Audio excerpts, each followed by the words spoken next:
back. Sam Parker, I see you, brother. So excited to you guys to break this space down. I'm really actually so excited, honestly, for the latest updates coming on the Epstein files from Nick Bryant and Truth Teller. That's probably one thing I'm looking most forward to. I actually didn't get a chance to watch the Candace episode. This is probably the first episode I've missed, and she's been going down this rabbit hole of investigating the murder. So if you guys have any specific clips that you think are important, please shoot me a DM, and we'll make sure that we cover them. Starting next week, me and Sam Parker, since Candace is going to be off, she's going to be off for the next 2 weeks at least. I believe she said 10 days. I don't know if that means like 10 calendar days or if it's 10 business days. So I assume she's going to be off all of next week and the following week. So me and Sam Parker, while she's off, we're going to do a 5 to 6 p.m. in her same time slot Twitter space. We're just going to be covering the latest updates on the Charlie Kirk investigation. So if you guys want to stay up to date on that, please come over and join us. We're going to do that just for a quick hour. I don't know if we'll do many hands. We're kind of just going to go over the latest updates and keep you guys updated on everything that's going on with that investigation. So if you guys want to learn more, you guys are interested in following along, come join us over here. Hit that subscribe button. Make sure you guys are following Sam Parker, Maze, Truth Teller. And then, Maze, I'll pass it over to you and let you jump in here and say hello to everybody. And then we'll kick things off with Sam Parker. He's going to open the space today. Thanks, Ryan. Well, hello, everyone. First and foremost, I ask that you please repost the space, hit the little purple pill in the bottom right, and also throw this into your DM groups. Welcome to, who's the guest that you said that we're going to have tonight? I'm so sorry. The name of the Nick Bryant. Nick Bryant's going to be joining us here in a little bit. He was the first journalist. He actually published the Epstein's Black Book. So everybody's like, we don't have a list. Well, Nick Bryant published it, and he's probably interviewed more of the Epstein victims than any single person on earth. So super, super excited to have him joining us tonight. Sweet. And I know, Truth Teller is going to probably be asking some dope questions. So that's why you guys need to repost the space. And TGIF, everyone, it is Friday. With that, I'll pass it over to Sam. And then we'll go from there. And if you want to come up, I think we're having a limited stage until the interview or throughout the interview part. And then opening it up, right, Brian? Yeah, I mean, we could try to take some hands if we get some time. I don't know. Yeah, we could probably take a few hands. So yeah, if people want to throw their hands up, we can bring some people up. We'll try to get through a few hands. But at 9 o'clock, we're gonna make a hard cut over to Truth Teller and Nick Bryant. Sweet. Okay. Well, over to you, Sam. How are you? Hey, what's up, guys? Before I get into anything, listen, everybody, retweet this space for two reasons. We got a lot of bombshells coming at you tonight. Truth puts a lot of work into this stuff. Ryan and Maze put a lot of work into this. Wolf, everybody puts a lot of work into this. So please, here at the outset, retweet the space so we can get more people in here. I see we got about 400 people in here now, but typically, we get 3,000 people in here once we get cooking. So let's get cooking, retweet the space. Let's get people in here. So we don't have to repeat things. And so, more people get the information, because at this point, really, it's all about the information. It's about spreading the information. It's about raising the volume, turning up the heat on this, right? Getting everybody involved, citizen journalism. Everybody's got an oar rowing in the same direction, right? So power and strength in numbers. So please retweet this space. That's number one. Number two, I have put 3 tweets up in the nest. So please go bookmark those, like them, whatever. 2 of them are videos. One of them's a long timeline post. We're going to go over the information. I just want you to be aware that they're up there, and bookmark them so that you can come back later when we're done. You can share them, download them, do whatever you want. That's up in the nest. That's the material I'm going to be borrowing from. And while everybody's doing that, Ryan and Maze, I'm just going to say hi. Thanks for having me. And excited to be here. Thanks for having me. Ryan I saw at least one great video from Ryan today on the China tariffs situation. That was a really interesting, fascinating perspective for me. I haven't done a lot of world travel myself, so it was interesting to hear Ryan's perspective on that. So I appreciated that, Ryan. Okay. Let's go check out his timeline. Everybody go find. He's cranking out like high quality content like all day, every day. I can't even keep up with him. So go find that too. Okay. Today's story is all about time, timelines, timing, and time. That's the theme of the information I am bringing you tonight. So I want you to put on your tinfoil hats. Tune the chronometers on your tinfoil hats, because we're going to be talking about timelines, timing, and timelines. And we're going to try to maybe figure out and discuss what it all means. Sometimes we don't know what it means, but I have found that when you get a bunch of information and you lay it out in the timeline and you start looking at things, you start to notice stuff, right? So that's what we're doing. We kind of teased this the other night with our space with Josh Hammer talking about how he started having more regular contact with Charlie Kirk about a year and a half ago. That's going to figure more prominently in the information I'm going to deliver you tonight. Now, to lead off with, I'm going to go with the first tweet in the nest on the far right. It's the bombshell, the Charlie Kirk bombshell. I just posted it 20 or 30 minutes ago or 40 minutes ago, something like that. I was just given this within the last hour and I just hurried to crank it out. And again, this is timing and timeline, but a man by the name of Baron Coleman, who's got a YouTube channel, you should go check it out, by the way. And the links are, I believe, in the thread. You can go find him easily. He has been doing these Google Trends searches. You can get on Google Trends and do keyword searches and select different locations around the world and see what search terms have been trending. And you can search specific terms. Well, he got curious about some of the terminology around the Charlie Kirk assassination. Now, Charlie Kirk, we all know, or many of us know, was taken to a hospital called Timpanogos Regional Hospital. I myself have been there. I used to live down there. I had an MRI done years ago and some surgery done at Timpanogos Regional Hospital back in I think 1999 or 2000, something like that. It's pretty close to UVU. Apparently, they're saying it's not the closest hospital to UVU, and so that was always interesting. It was always strange. Why did they take Charlie to a hospital that's further away, doesn't have as an elite trauma center? What was that all about? Well, Baron Coleman has done some internet searches, and he has discovered that IP addresses in Washington, D.C. and Israel were doing unique internet searches of fascinating search terms back in June and July of this year. So, for instance, Timpanogos Regional Hospital was being searched for in Washington. Some IP addresses out of Washington, D.C.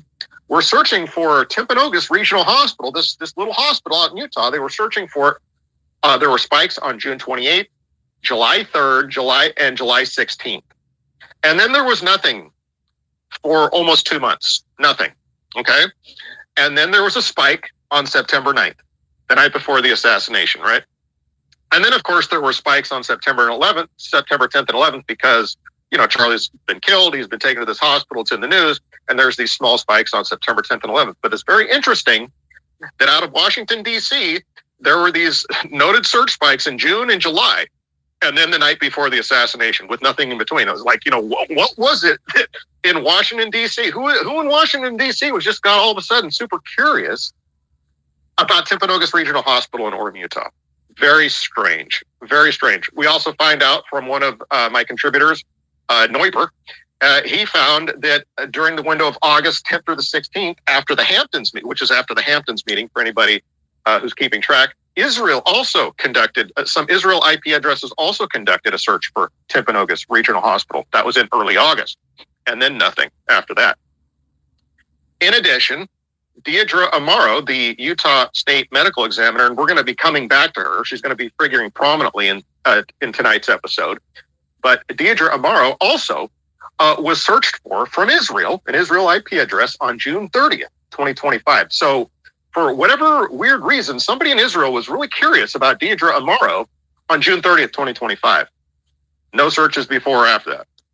Interestingly, if you select DC or Utah IP addresses for Deidre Amaro searches, nothing shows up. Nobody in Washington, D.C. was searching for Deidre Amaro, and nobody in Utah was searching for Deidre Amaro either. Not a common search term, but somehow, for some reason, somebody in Israel was searching for Deidre Amaro back on June 30th. Then Barron, he didn't stop there, because he explains, we all know this story about some unnamed surgeon at Timpanogos Hospital who told Andrew Colvett that, Charlie's neck of steel that stopped this bullet, right? This story that we were fed early on, right? Nobody knows who that surgeon is. And nobody's been able to verify that story or exactly what was going on there. So then he had this idea, Barron had this idea, is like, well, why don't I search for the trauma and ER and general surgeons at Timpanogos Regional Hospital and see if anybody's been searching for them. Well, he hit pay dirt again. A surgeon at Timpanogos Regional Hospital by the name of Stephen Nealman, somebody in Israel searched for him on July 18th. Somebody searched for Robert Patterson on July 23rd and 24th. Somebody searched for Lee Trotter on July 24th. Somebody searched for Lee Patterson on July 19th. And somebody searched for Richard Rasmussen on July 14th. Again, these were all surgeons at Timpanogos Hospital, and they were all being searched. They are all being searched out in these Google searches by somebody from Israel during this very narrow date between July 14th and July 24th. Somebody was very interested in Timpanogos Regional Hospital surgeons during this narrow window. And again, timing. It's the timing of these searches for surgeons starts on July 14th. What's interesting about that, we're going to get back to this, is that on July 13th was the infamous TPUSA event where Charlie platformed Tucker Carlson, right? Keep that in mind. That's going to be important as we review other timeline elements tonight. So just to sum up, somebody in Israel and Washington, D.C. was very interested earlier this summer, back in June and July, with Timpanogos Regional Hospital, the Utah State Medical Examiner, Deidre Amaro, and various surgeons at Timpanogos Regional Hospital. Okay. And then they were very fascinated and interested by these people in these search terms back in June and July. And then they weren't fascinated by them for the rest of the summer until September 9th, when they took a little peek-see again on September 9th. Very interesting. Maybe we just got to check on that one more time, maybe, So I'll pause right there, Ryan, Mays, Truth, anybody on the speaking panel, if you guys want to react, if you have any questions or have any feedback or thoughts about that, because there's a lot more to cover tonight, but that's a big one. That's a big bombshell. Like, what do you guys make of this? What are your thoughts as you're hearing this unfold? Yeah. So, hey, what was the date that you said that they were searching for her? How long ago was that? That was so they searched for the medical examiner, Deidre Amaro, on June 30th, 2025. But again, that came from Israel. And so just as sort of a control, he checked, was anybody in DC searching for her? No, nobody had. What about in Utah? Nobody had been searching for her in Utah either, just in Israel back at the end of June. Yeah, man, that's crazy. Like I've been saying this, like it feels sloppy. Like the final decision to put this together kind of came through last minute. But I think you'll start to see, like, I have a feeling that they were really, planning this maybe a lot sooner and starting to get the pieces of the puzzle in place a lot sooner than we actually realized. And maybe that meeting with Netanyahu was just the final, okay, if he accepts this offer, maybe we let him live. If he doesn't accept this offer, then obviously we continue on with the plans as planned. Does she have any other connections to anybody else that we know? Well, that's a very good question. You talking about Deidre Amaro? Yeah. Uh-huh. Well, that's a good question. So let's go into her. Let's go part two here. So everybody, what I just covered is up in the nest. That's the first tweet in the nest. If you could give that a like or a retweet or a bookmark or something, so we can get that in front of people's eyes. Go to actually the third tweet in the nest. Sorry, I put them in a different order, but the third tweet in the nest, the far left. It's another video. It starts out with Candace Owens' episode yesterday, where she did reveal that the name of this new Utah State Medical Examiner is Deidre Weiss Amaro. She didn't have a lot of other information to tell us other than that she came to Utah via Missouri and California, and that was virtually the only information that Candace revealed to us. So I went and did some sleuthing, and here's what I discovered. And it's one of those cases where you go down the rabbit hole deep enough, and it turns into the rabbi hole. And it's like, what are the odds, right? What are the odds? So first of all, Deidre Weiss Amaro, who is she? Well, she got her medical degree, I believe, at the University of Missouri Columbia, or one of those schools. It's in the video. I can't remember. It's less important. But the point is she was recently, before she was hired to come to Utah, she was in Missouri in Boone County. And she was married to a guy named Jason Weiss, it appears. And I was able to find the divorce records online for the dissolution of their marriage, that indicates they have kids. I was also able to find his identity online, and he has several aliases. One of Jason, so her ex-husband, so Deidre Amaro, the Utah State Medical Examiner, Her ex-husband in Missouri is named Jason Weiss. Okay, Jason Weiss. Their lawyer for their divorce proceedings was Benjamin, I believe, I forget what his name was. I think it was like Benjamin Abraham Jacobson Benjamin Jacob Bramwell or something. It's a Jewish name. They had a Jewish lawyer. Okay, that's the upshot. And so I looked at Jason Weiss's aliases, and he's got several anglicized aliases. One of them is Jimmy Pounds, like literally pounds, right? It's an Anglo measure, right? So, I thought that was sort of interesting that here's a guy possibly Jewish, Jason Weiss, that's a Jewish surname, common Jewish surname. He retained a Jewish lawyer for their divorce proceedings. And he's got several aliases that are very anglicized. And we know that Jews commonly will anglicize their names. So I thought that was very interesting. So it's plausible that she herself is Jewish. You guys can be the judge. We don't know. We're still researching it. But it looks like she was married to probably a Jew. And her kids would therefore be part Jewish. Okay, so that's Deidre Amaro. Well, how did she find her way to Utah?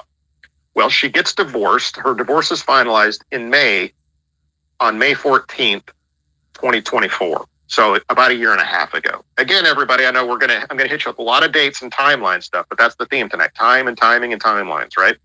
So this divorce happens on May 14th, or May 16th rather, and then on May 14th, right around the same time, basically at the same time, she's going through these divorce proceedings. She's being hired by the state of Utah. And she basically gets hired. Her hiring is announced on May 14th, 2024.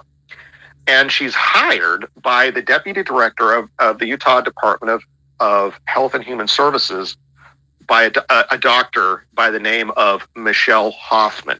Okay. Dr. Michelle Hoffman's parents were Holocaust survivors during World War II.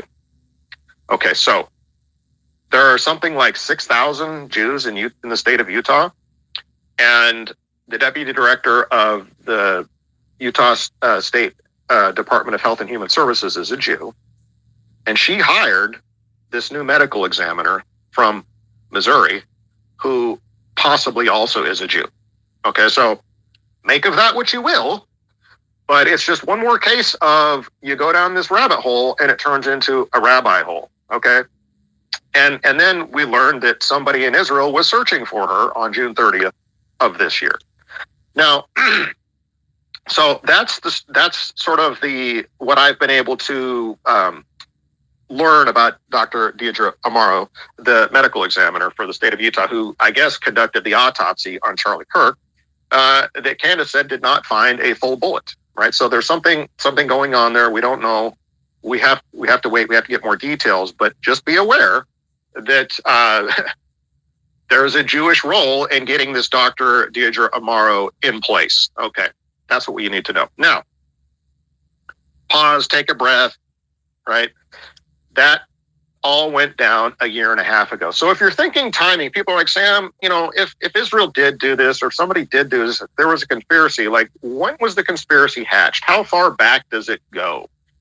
Well, that's interesting. And so I put together a Josh Hammer timeline, a Josh Hammer, Charlie Kirk timeline, and that's the second tweet in the nest.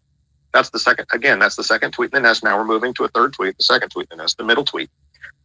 Since Josh Hammer has emerged as, in my opinion, a person of interest over the last few days for several reasons. So let's review. So put a bookmark there. We're going to come back to this Josh Hammer, Charlie Kirk timeline.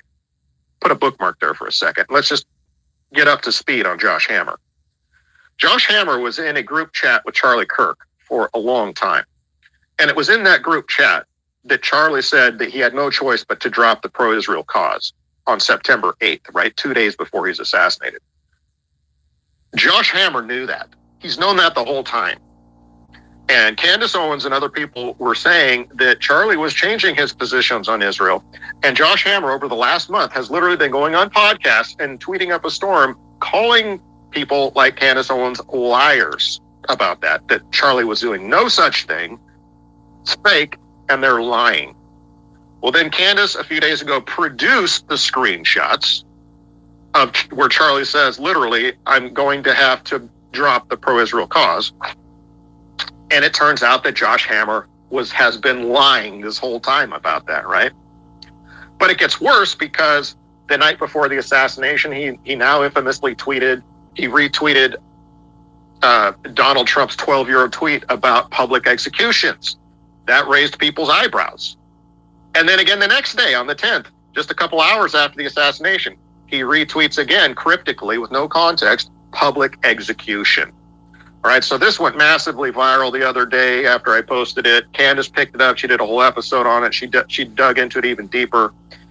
And he's been plugging his book. He's been lying about what Charlie was saying and the background, and the lying about Candace and the truth. And he's got these cryptic tweets that sandwich around the assassination, calling for public execution. What is this all about? So this put him on our radar, right? This put him on our radar as a person of interest. So I went back and I looked, okay, what's been going on with Josh Hammer and Charlie Kirk? And so we'll go back to the timeline, the second tweet in the nest. And I just want to review this timeline. And, then we can discuss it, I suppose. But Josh Hammer, in a recent podcast since Charlie Kirk's assassination, he admitted that he started getting close to Charlie Kirk about a year and a half ago. Okay? About a year and a half ago, that he said, I started talking to Charlie, reaching out to him and interacting with him regularly and going on podcasts and streaming with him and these types of things, right? Regular interactions. That began about a year and a half ago. Well, if you're doing the math, about a year and a half ago is somewhere in April or May of 2024, which I found very interesting because, a lot of people have speculated, was Josh Hammer Charlie's handler? If he's talking to him all the time, he's in this group chat, they're talking frequently, maybe every day sometimes, and he's been out here like basically sort of spinning his own narrative about who Charlie was and what he was doing. And people are like, and he's the guy that Charlie was going to for advice, for help. And people are like, well, is Josh Hammer Charlie's handler perhaps? Well, if he is, then he became Charlie's handler about a year and a half ago. And I found that interesting because at the same time he's becoming Charlie's handler, that's around the same time that the Jewish doctor Michelle Hoffman is hiring the possible Jewish doctor Deidre Morrow, around the same time. So make of that what you will, but that's the timing. That's how the timing works out, okay? So, we can speculate, if Josh Hammer is Charlie's handler, why is he getting, assigned to him or latching on to him about a year and a half ago? How long have they been thinking about this? What has been their goal? Probably it starts out, if we're speculating, it starts out as, well, let's see if we can get Charlie back on the plantation. Let's see if we can get him back under control, back under our thumb. And they've been trying to do that, right? So now let's proceed through the timeline. So that was a year and a half ago. Josh Hammer begins to be in regular contact with Charlie Kirk, April or May 2024. Let's fast forward then to May of 2025, where Charlie wrote this several pages long letter to Benjamin Netanyahu, essentially criticizing him. Let's be honest. I mean, it was diplomatic, but I mean, he was basically saying that, Israel's not getting the job done here. It was criticism, right? It was criticism delivered to Benjamin Netanyahu, Mr. King, genocidal maniac. Now, we have since learned that Josh Hammer knew about this letter, okay? But he remained silent about it. Meantime, when other people were referring to this letter, he was calling people like Candace Owens liars when they referenced its existence. Okay, so he was mum. Josh Hammer was mum about that letter for months. He knew about it. Okay, so that was May. We learned from Erica Kirk that over the past year, Charlie Kirk had been receiving numerous death threats to the point where he stepped up his security. Okay, and that was in a New York Post article that interviewed Erica Kirk 2 or 3 weeks ago. Okay, so Charlie's been getting death threats, numerous death threats, to the point where he stepped up his security. And we learned from his Bill Maher episode earlier this year that his security team was Israeli. And apparently, I guess people say, they've been tweeting about this, that has since been scrubbed from the Bill Maher episode, that segment. It was originally there, it's been taken out.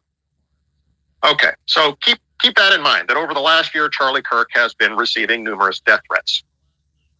Then on July 13th of this year, Josh Hammer went on the debate stage at the TPUSA event, July 13th, with Dave Smith. Okay. And Dave Smith told this story about how they were all chummy and friendly in the green room beforehand and saying, oh, yeah, this is going to be a great debate. It's going to be a good discussion. We've debated before. It's very friendly. You don't got to worry about us. Very cordial and everything. And then they got on the debate stage, and Josh Hammer took out a piece of paper with like Dave Smith quotes and tweets and just attacked him and basically said, and literally said that he was disgusted to have to even share the stage with Dave Smith. This was on July 13th. And so Dave said, this guy is a snake. He's very comfortable with lying, and I don't trust him for shit. That's like an exact quote. That's what Dave Smith said about Josh Hammer about the events of July 13th. Josh Hammer's duplicitousness, Josh Hammer's treachery, and how he treated Dave and Charlie in the green room before the debate and then on the stage in front of people.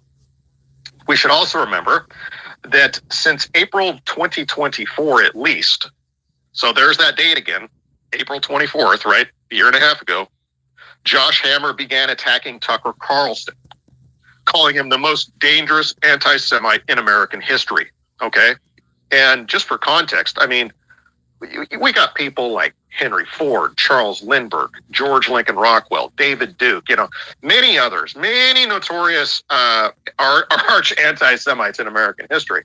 But no, he says the most dangerous one is Tucker Carlson. And in that same July 13th TPUSA event, Charlie also platformed Tucker Carlson. So I have to ask myself, how unhappy was Josh Hammer over Charlie Kirk platforming both Dave Smith and Tucker Carlson, right? Well, we know now that from that Hamptons meeting on August 4th and 5th that Charlie got into some pretty heated discussions, including with Josh Hammer. And allegedly, one of the points of contention was literally the platforming of Tucker Carlson. They did not like it. They were very mad about it, and they got into some heated discussions about it. Okay? That was at the Hamptons meeting. So, again, timing. This TPUSA event was July 13th. And I do find it interesting that all of these Israeli searches of Timpanogos hospital surgeons started happening on July 14th. Okay? TPUSA was that weekend of the 13th and 14th. And on the 14th, somebody in Israel searching up all these Timpanogos surgeons. Very interesting. Okay, so we're at the Hamptons meeting, August 4th and 5th. Allegedly, Charlie, during that meeting, so he got into a heated discussion with Josh Hammer over Tucker Carlson. Then he allegedly turned down a bunch of money from Netanyahu, right? This $150 million, which I don't know for sure if that's been confirmed, but I don't know that it's been debunked either. So I think it's kind of a yes on that he turned down some money. And then the next day after the Hampton retreat, he goes on with Megyn Kelly. And I found it interesting that he actually said that he was being emotionally blackmailed over his choices regarding how he's supporting Israel. He literally used the term blackmail. Okay. And, we're going to be talking about Epstein later tonight, which is a case of basically an Israeli Jewish blackmail ring. These people, this is what they do. They operate through blackmail, right? And Charlie Kirk, by all accounts, was a good man. Right? He was a good man, in many ways a pure soul, maybe even a little naive about some things, but he was a good Christian man in many ways. And I don't think that they were able to blackmail him. This is why they resorted to emotional blackmail and trying to bribe him and buy him with more money, right? And lean on him. He couldn't be blackmailed. And now we know that he couldn't be bought because he was willing to give up Jewish donors, right? He was willing to give up Jewish donors. That's notorious now. We know that he was using millions of dollars in Jewish donors, and he was willing to do that. So Charlie Kirk was not blackmailable, and he was not bribable or buyable, right? So this is a problem if your guy here is kind of going a little rogue, going a little independent. He's showing his willingness to turn down money, and you can't blackmail him. But you're emotionally blackmailing him. And so I found that interesting that happened on August 6th with the Megyn Kelly interview, where he said he was being emotionally blackmailed. Then in mid-August, sometime in August, Charlie tells multiple people that he thinks Israel might try to kill him if he turns on them. And I just want to pause there for a second, that if you're actually telling people in private that you think a foreign country is going to kill you or might kill you, I suggest that we're not privy to all the information and developments and conversations, because that's a radical thought to have.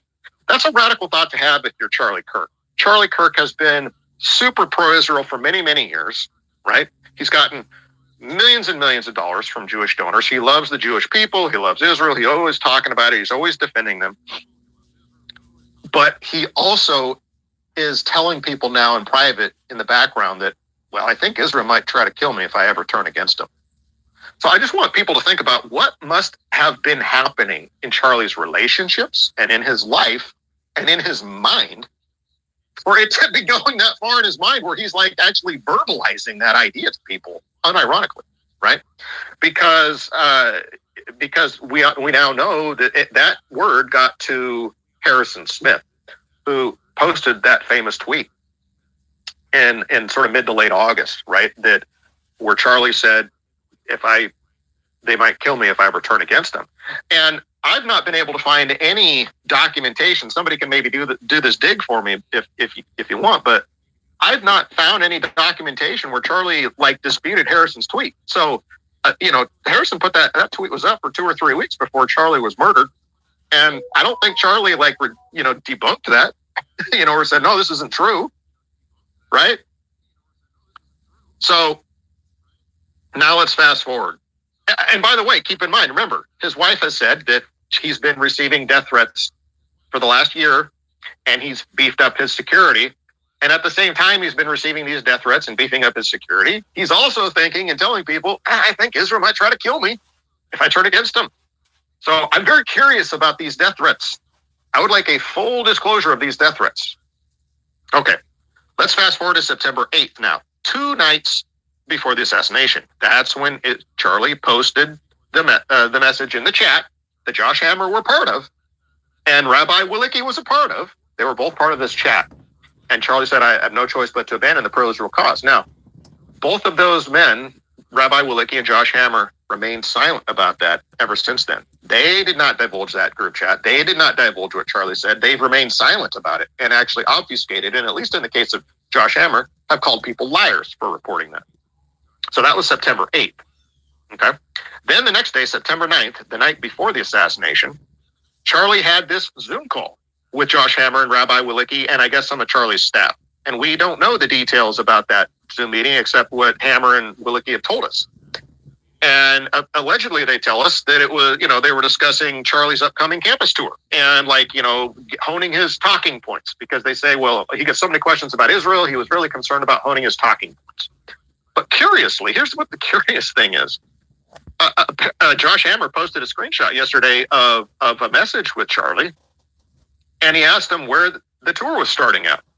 And Charlie had to tell him, well, it was starting at UVU. So I find it odd that the night before Charlie's kicking off this big tour, this big important tour, and he's having this big important chat with Rabbi Willicke and Josh Hammer the night before to get ready for this tour, somehow it didn't come out that he was starting his tour tomorrow in Utah. Like they didn't know that. He didn't know that. He had to text him and ask him. I thought that was odd. The other odd thing was that Hammer, he made a little crack about say hi to Antifa, your Antifa friends or whatever. And I thought that was kind of on the nose. I thought that was a little on the nose given the context of these public execution tweets, which I guess we'll cover now. So hold on to the Antifa crack. Because also that same night, I think after that Zoom meeting, after that Zoom call, Charlie goes to dinner with Erica and one of their faith leader friends. Okay. And we know this from a New York Post article. They went to dinner that night after the Zoom call. And they both encouraged Charlie to increase his personal security. Erica suggested he wear a bulletproof vest, and his faith leader friend suggested he put up some bulletproof glass. I just think that's wild. Like, how far are these death threats progressing that they've known about these death threats for a while. Charlie's beefed up his security, but now the night before, they're like, you need bulletproof armor, bro. Like, what's worrying them so much? Well, Charlie himself is connecting these death threats to Israel because, as also being reported,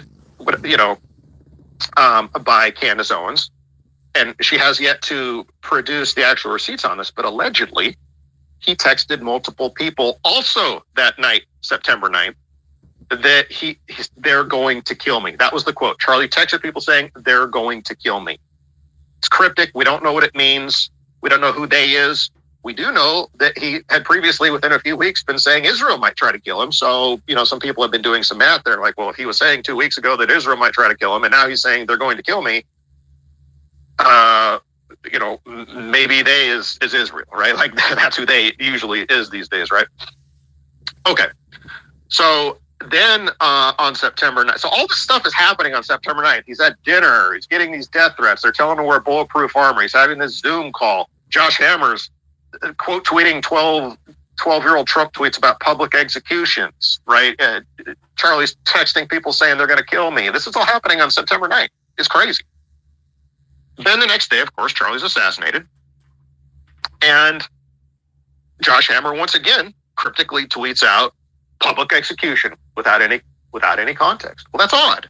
It's odd. Now, he and his defenders have been saying that, well, when he quote tweeted Donald Trump on September 9th, that the night before, that this was in relation to Irina Zarutska, because Irina Zarutska was trending at the time, and so it had to do with Irina Zarutska.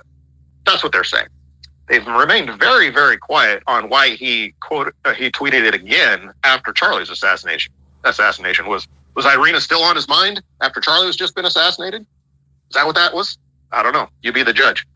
Also, we learned from Andrew Colbert, Charlie's close confidant and associate at TPUSA, that Andrew Colbert himself sent this same group chat screenshots from September 8th, where Charlie says, I have no choice but to drop the pro-Israel cause. Andrew Colbert himself sent those screenshots to the FBI immediately, he says.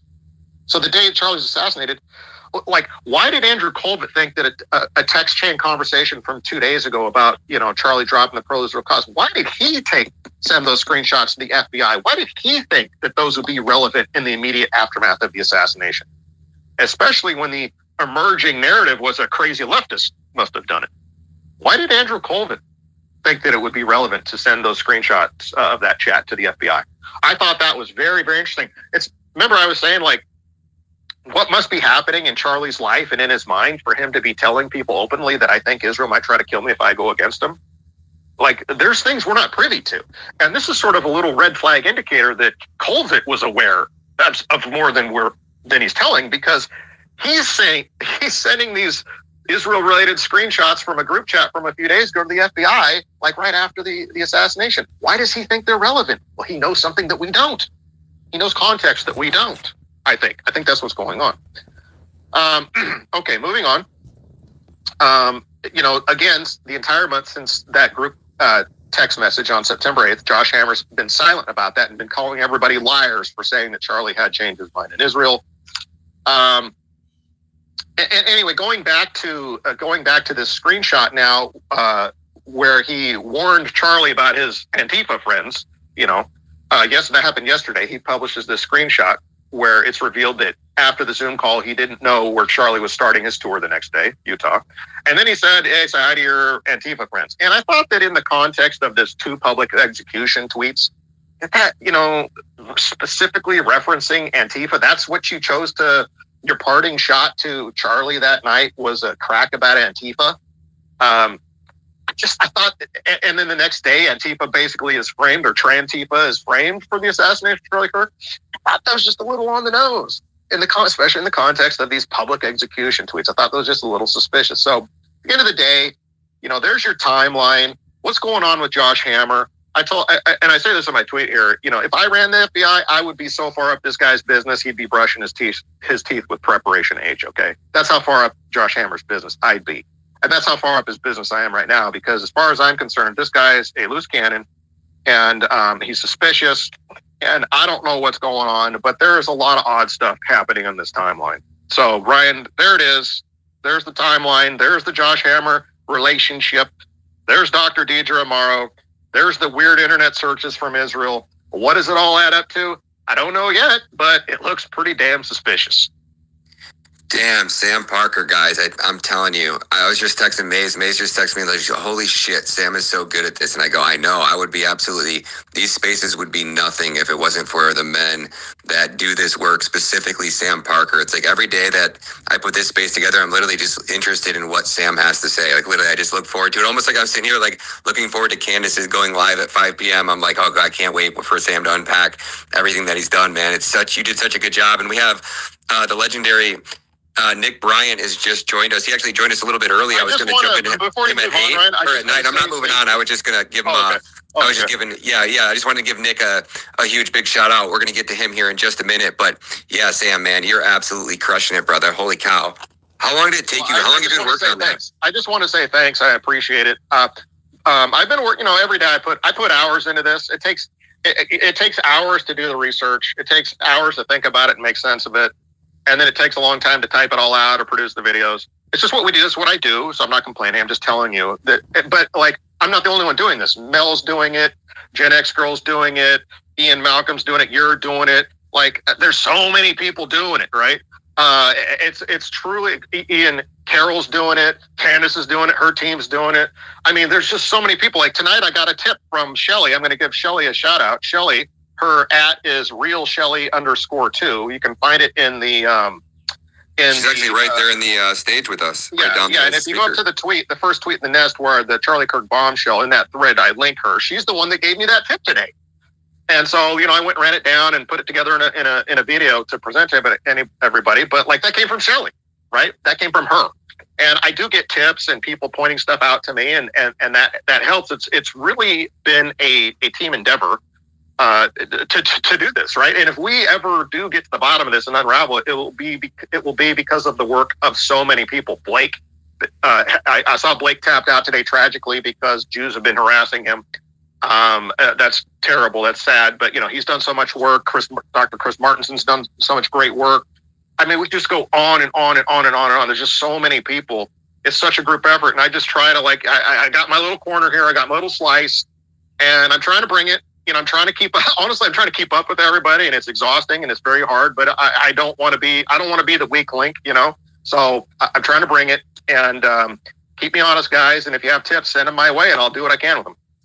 Sam, you are super talented, okay? You are able to draw it together like a story and help people, fill in all the blanks that they might have from just following certain people. And there's gaps, you just fill in all the gaps. And that was excellent. I feel completely caught up now. And thank you. And guys, repost the space. Make sure that you tune in next week, because with Candace Owens off for 2 weeks, we are going to have, Ryan and Sam putting together shows to cover all of the new developments that the whole world is bringing together and putting out there. So make sure you tune in for that and repost the space. And Ryan, did you want to go to, we do have a hand up before we switch gears. Yeah, Doctor, if you want to jump in here and ask Sam one question, then we'll jump right into Nick Bryant. And then we got Truth Teller up here as well. So I'm really excited for this next part. Go ahead. Yeah, thanks, guys. This has been very, very enlightening, and it's clicked a few different pieces into place for me.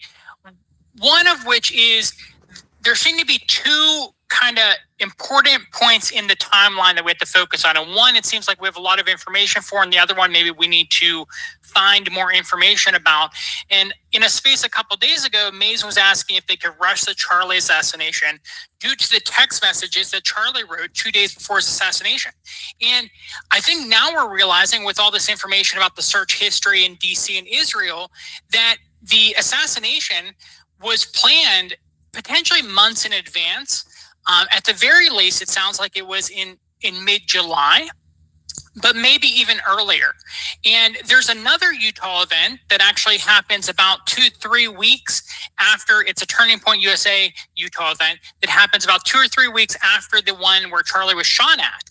And people were talking about, this might have been a few weeks ago, it didn't really get much traction, but people were talking about how weird it was that Tyler Robinson was closer to this other Turning Point USA event, and that these Turning Point USA events in Utah were not back to back.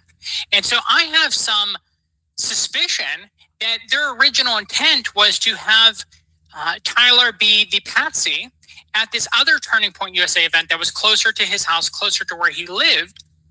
but they had to rush it due to those text messages that came out a couple days before this one Utah event. Now, that was interesting, and I was researching some of the things, and I really have to go back and listen to this recording because Sam just was throwing so much knowledge, so many facts out there. It looks like the Student Action Summit, where Tucker Carlson and Dave Smith spoke. Tucker spoke on July 11th, and Dave Smith spoke on July 13th. And so that completely aligns with what Sam was talking about with the search history of them starting to look up hospitals within the Utah area on, I think he said, July 14th. So there seems to be, they became really honed in after Dave Smith and after Tucker Carlson were allowed at this Student Action Summit.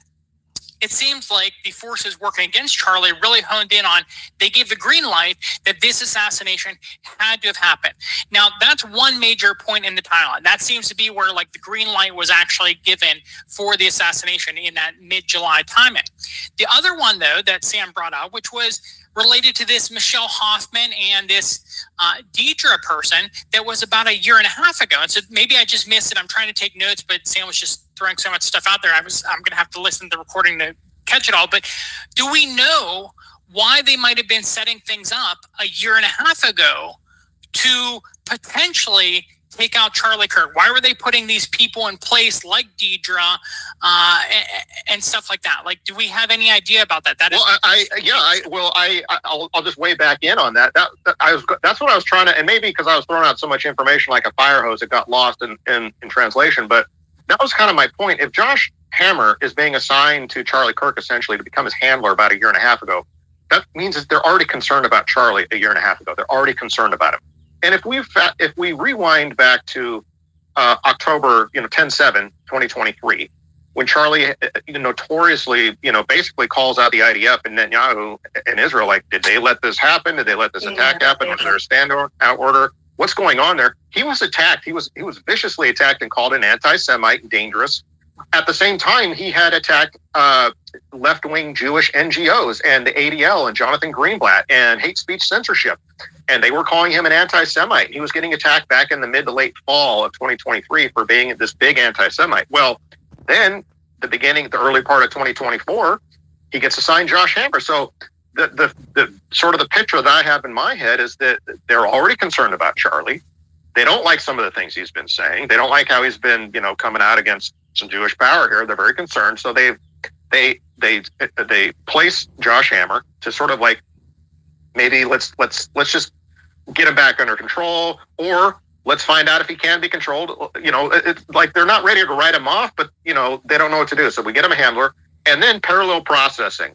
We begin the planning stages. We begin to make arrangements, right? So they maybe you get your corner in place, right? Because you're going to have you're going to need your corner. So it's a parallel plan. We're going to get into the planning stages and arrange the pieces. We're not necessarily going to execute the plan, but we're going to start arranging it, getting in motion. At the same time, we're getting him a handler because maybe the handler will be successful. At the very least, he's going to deliver intelligence to us, give us progress reports, tell us where things are at. And so that's the kind of picture that I'm having in my head, that there's this parallel processing going on. There's planning going on, and then there's handling going on at the same time. And at some point, like, they decide that perhaps this is not salvageable, he's got to go, and it's greenlit. Yeah, that sounds completely correct, Sam. I'm that really puts it into place for me. That December 2023, you said, was when Charlie started to go on different interviews and talk about how suspicious he was that October 7th was allowed to happen. So that really fits the timeline there. And I completely agree with you. I forgot to mention it earlier, but that Josh Hammer, him coming in as the handler, it just makes complete and total sense that they're planning, if they can't actually get him in line, but they're going to try to get him in line with this handler. And so that everything aligns for me. So I need to go back and see when he started to become suspicious, things like that about. Yeah. And this is where, like I said the other night, where people, if you want to make a contribution, like, start combing Josh Hammer's Twitter timeline, his YouTube broadcast, other appearances. Like, what was he doing and saying throughout this time? what were other prominent Israelis and Jews, saying about Charlie Kirk during this time? And let's find other important touch points, right? Thank you, Sam. No, Thank you, Sam. And thank you, Doctor. God bless you guys, man. This is, I love how this conversation's going, and I'm super excited to transition over here. So we have Nick Bryant. If you guys are just joining us, please, especially if you're interested and you guys want to put more attention, you guys want to get more eyeballs on the Epstein investigation. I know that the Charlie Kirk and everything else that's going on is kind of taking a spotlight off it, but it's super important. It's probably also one of the second biggest investigations that, should be going on simultaneously with the Charlie Kirk investigation. And there's nobody that's been on the Epstein investigation, not a single person out in probably in the entire country, in the world, that has done more digging more extensively for a longer period of time than Nick Bryant. And then following that up would be Truth Teller, which is why I'm so excited to have both of them in the same space. Truth Teller, if I'm not mistaken, hasn't had the opportunity to speak with Nick Bryant. I don't know if Nick Bryant, I don't know if you understand or know who Truth Teller is, but this man is he's an absolute legend in the space when it comes to researching. He is literally a walking encyclopedia. There's probably been few people on X who have done more research and deep dives. He's been running the Epstein files investigation. He's been doing Twitter spaces every night. He pulls in anywhere from 500 to 1,000 people pretty much every night consistently. So I'm super excited. He's also very, very knowledgeable in the subject. So I'm kind of excited to introduce you guys to each other and then kind of start the conversation off and then let you guys talk about it and kind of get to know each other. So Nick, why don't you come on in and introduce yourself to the stage and tell everybody a little bit about yourself and kind of how you got started in digging into Epstein originally. And then we'll I'll jump over and let Truth ask you a few questions because I know he's been dying to talk to you. So thanks for coming up, brother. Honored to have you here. Come on, figure This is Mike on mute. Mike, as you're mute on that. Do that. I don't hear him. I don't hear him. I can't hear him either. Yeah, let me, so I'm going to move you down. Hello, Ryan. Ryan. Right Good up. to see you. And good to see everybody. It's good to see you, Truth Teller, Ian, Malcolm, Sam Parker, Doctor. Good to see you, by the way. And yeah, I don't hear him. Maybe we can recycle him. God bless you guys. Let's keep going. Wolf, great to hear from you, brother. God bless you, man. I'm so excited. I love every time Wolf gets to co-host and jumps in here with us, man. He's one of my real homies. Wolf is the original man who pretty much held my hand. He runs the JQ spaces, and that was where I first started to understand how much power Israel really had control over our government. And the first people that kind of held my hand while I was afraid of back in the day to say the word Jew, and people would attack me for, calling them Zionist or saying it was Israel and not saying it was the Jews. And then, Wolf was the one who was defending me and saying, hey, he's new. He focuses on child trafficking. Just give him a break. He's one of the good guys. And they kind of just held my hand there until I really woke up and realized how bad this problem was and how entrenched in our society it had become. So I wouldn't be here doing the stuff I would be doing right now if it wasn't for him and the JQ guys over on JQ. Same with Truth, Ian Malcolm, Sam Parker, all of them over there. So these are the real heroes, and they're the ones who've been on the front lines from the very beginning. And it looks like we're going to try to get Nick back up here with a speaker space here in a second. The space is glitched from time to time. Of course, when it had anything to do with Epstein, we're always having issues, so it's nothing new. But he should be back up here in about a second or two, unless we have too many speakers. No, Nest isn't too full, so we should be good there. But go ahead, Maze. You want to take over for a second? I just sent him the invite again. So, Nick, right when you click request, there you go. It just beamed up. Let's do a mic check with you, Nick. You there? Nick? Press that big red button to your left there. Looks like a microphone. And if not, check your settings. Go through your settings if you're on desktop and make sure you have the right audio output, because that could be a problem as well with the audio output on your laptop. I just saw his mic turn on and off there for a second. Yeah, if you're on desktop, there's definitely going to be issues. It's a lot harder to run these things on your desktop than it is if you're on your cell phone. Your cell phone makes it really easy. I saw you turn on and off your mic there a second ago, Nick. So we definitely can't hear you at this time. I'll keep talking, and then if you kind of jump in there, I'll say something. But I watched him unmute his mic, so I'm pretty sure he must be on his desktop if he's not coming in. Or if you got headphones in or you're connected to any other audio devices on your phone, that might be an issue as well. Normally it works, but that's most likely. I bet you're right. He's probably on his desktop, Wolf.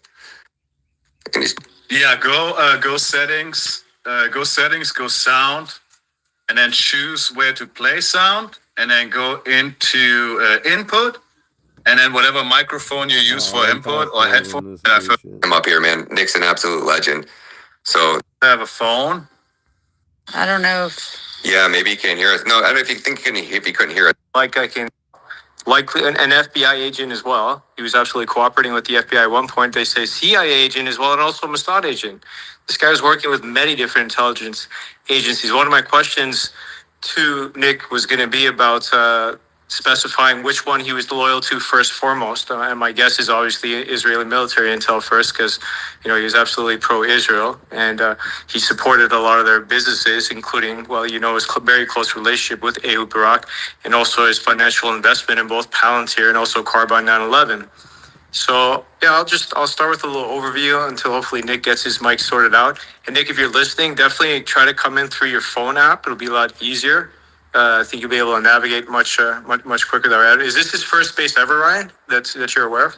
It might be, yeah. I don't recall hearing him in a space before that I know of. So this definitely might be his first time ever getting in one of these spaces. He normally comes in, and it was very easy. He was very good at when he came in through the desktop, and we did our interviews on. I think I used Wirecast. He was very familiar with it, so he should be able to switch over and come in on a different device. It shouldn't be too hard for him to do. So, okay. So Truth, why don't you give us a he just dropped down, so hopefully he'll come back up. Give us a rundown on where are you at kind of on the Epstein investigation. Just give us an overview on everything that you guys have been kind of digging into over the last couple of weeks or months since we've been, guys, the Trump administration's been blocking the Epstein list. Can you give us an update on all that?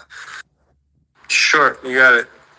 So look, my take on this whole Charlie Kirk fiasco and how they've been handling it is that it serves as a great distraction and diversion from having to answer questions about the Epstein files and the fact that now they refuse to declassify it. In addition to, of course, the other files they promised to fully declassify, 9/11 files, JFK, RFK, MLK, etc. But Epstein's a big one because we know Trump is in that list. Pam Bondi confirmed this. So did others as well. Judge Napolitano, among many others in the know. Elon Musk mentioned it famously in a tweet. And so he wants nothing to do. What the hell? Relationship that Donald Trump had with Jeff Epstein. So he's being looked at right now as essentially a gatekeeper, a protector of these pedophiles to get to walk free. So it really doesn't add up that we know we have definitive evidence from the likes of Jean-Luc Brunel. We covered him in more detail yesterday. Some of them I go back to a second time because there's just so much information that that drips out. It's hard to locate at times, and the investigation's ongoing. And Jean-Luc Brunel, like the FBI confirms, he trafficked over 1,000 girls to Epstein, including 3 12-year-olds for his birthday. And he was a child predator. He was of course ran various modeling fronts, modeling agencies that served as fronts for human trafficking. He was at Karen Models, he was at Next Models, and then Epstein invested in MC Squared as well. That was based out of Tel Aviv and then Miami and New York. And he also co-founded another modeling agency in Ukraine of all places called One Mother. So all of these modeling agencies that we now learn were really just fronts for human trafficking. And it wasn't just Jean-Luc Brunel and Jeff Epstein that were involved. You also had the likes of Claude Haddad. You had, of course, the likes of John Casablancas, who Trump was very close to. He had elite models. He even signed up his own daughter, Ivanka, for elite models. We got into this yesterday. And he was known for, loving young girls, 14, 15-year-olds. And he would move to other countries to marry them. He was married 3 times. This is Trump's very good friend. And he also been accused of course, sexual abuse. Jean-Luc Brunel, of course, was accused multiple times. They even did a 60-minute special on him, and yet he was never arrested. And he also, one time famously wore an Israeli army hat. So these guys were essentially floating under the radar for many years, many decades, while they were carrying out these crimes. And Jean-Luc Brunel knew Epstein and both Ghislaine Maxwell. I'd be remiss if I didn't mention her. They knew each other for well over 4 decades. Very close friends. This is more than just a partnership. Even that brief period of time for 13 months while Epstein was in jail. Nick, are you there? Can you hear me? Yes, sir. All right. There you go. Let's go. We did it. Persistence pays off. Good to have you on. Been following your work for a long time. Well, thank you. Yes, sir. Yeah, you famously published the Black Book. I was just giving an overview to put a filler in to give you a chance to make your big intro. I had some questions lined up for you as well. I've been investigating this every day for the last several months. I mean, I've been doing it on and off for many years, but very seriously, almost every night, I've been doing almost a new thread attacking every single angle of the Epstein files. Everything from the financial aspect, follow the money, of course, through JP Morgan Chase and Jess Staley to Deutsche Bank to UBS. I mean, he had bank accounts all over the place. We've also done very deep dives with Grok and AI to determine fact from fiction. And then, you can't believe everything AI says. Sometimes, she or he gets it wrong. But, I'm going to approach this a little bit differently for a first question to ask you, because I think a lot of people here are quite familiar with who Epstein was, came from humble beginnings, dropped out of university famously. Though he was very intelligent, he graduated 2 grades early. He graduated high school at 16. So this is not someone that just should be underestimated because he didn't get a degree. Then he worked his way into the Dalton School, private prestigious school, worked there for a few years under Donald Barr, got expelled or kicked out of there, allegedly for sexual misconduct. They don't want to confirm that part. And then he moved on to Bear Stearns, where he was there for many years, learned commodity. He started out just as a commodities trader. Again, no real background in any type of trade work, but he was good at math. He was good at numbers. That's where he started to build up his network. Of course, with Bear Stearns, he was doing some work for the Bronfmans there, got in some trouble with insider trading and some other stuff, so he had to leave. But he remained a client at Bear Stearns. Then in and around 81 to 87, of course, he starts his own company, International Asset Group. He becomes like a bounty hunter for billionaires going after lost assets. And this is where he also meets Adnan Khashoggi. Iran-Iraq illegal arms sales are going on, with Iran-Contra. Epstein, it's alluded that Epstein's likely helping with some money laundering. And he, of course, meets Robert Maxwell during this period as well. And from 87 to 93, he's at Bear Stearns. This is under, I believe it was Ace Greenberg, if I remember correctly. And he also... Oh, sorry. No, this was where Tower Financial. This is under Steve Hoffenberg. So this is where he does a big Ponzi scheme with Steve Hoffenberg, but all the blame falls on Steve Hoffenberg's shoulders. Epstein leaves just before, the major investigation takes place. And then Hoffenberg, he gets pinched for it. And he swears that, first of all, he alludes that Epstein was absolutely working for an intelligence agency, I believe Mossad, and that he's the one who taught him how to do this Ponzi scheme. But he ends up going to jail for 18 years, converts to Christianity, makes amends with some of the victims. And then those same victims, in and around 2018, file a claim against Epstein a year before he gets arrested for a bunch of sexual crimes. Now, during this period of time, from 91 onwards, he, of course, assumes POA of Les Wexner and starts controlling his assets. By that point, he owns, Victoria's Secret, Abercrombie and Fitch, Bed Bath and Beyond. That's kind of a tongue They're out of twister. business anyway. Bed Bath, Body and Beyond. It's just a tongue twister. Anyway, so he's got a bunch of these retail operations. He, of course, loves the Victoria's Secret one because now he can front himself as a talent scout, to take this approach to pick up young women and promise them modeling careers. It's really just an approach to be able to get them into bed with or without their consent. And then it's around 95, 96, where he runs into Marie Annie Farmer, and that's, where things start to get ugly. And he starts with, both, raping young women, and Annie Farmer is, of course, a teenager, and also trafficking, as well as he's built up now this massive financial network. He's got some very big clients. And in the 90s, there's just so many moving parts here. It's hard to believe one man could be involved in so many different affairs. He's also in the White House, like 17 times confirmed. Mark Middleton's the one confirming all these appointments. And then it's alleged that he was the one also behind the Monica Lewinsky affair, blackmailing Bill Clinton, trying to get him to release Jonathan Pollard. He doesn't, but he does, of course, pardon Mark Rich, who's very important to Israel because he helped smuggle oil and donate a lot of money to Israel, and he'd escaped to Switzerland anyway. So he got him in trouble with Lewinsky. That of course gets exposed. But life goes on. Then him and Clinton still stay tight. He also set up the Clinton Global Initiative. Then that's just another front for human trafficking. He co-founded it, according to Alan Dershowitz, another very good friend. Larry Summers as well. He's got all these high-profile contacts, some of whom he's managing their assets, some of whom are scientific intellectuals, the life of course, Stephen Hawking, etc. And he's doing these conferences as well in St. Thomas Island, and then trekking back and forth to Little St. James as well, so they can get their rocks off at the same time.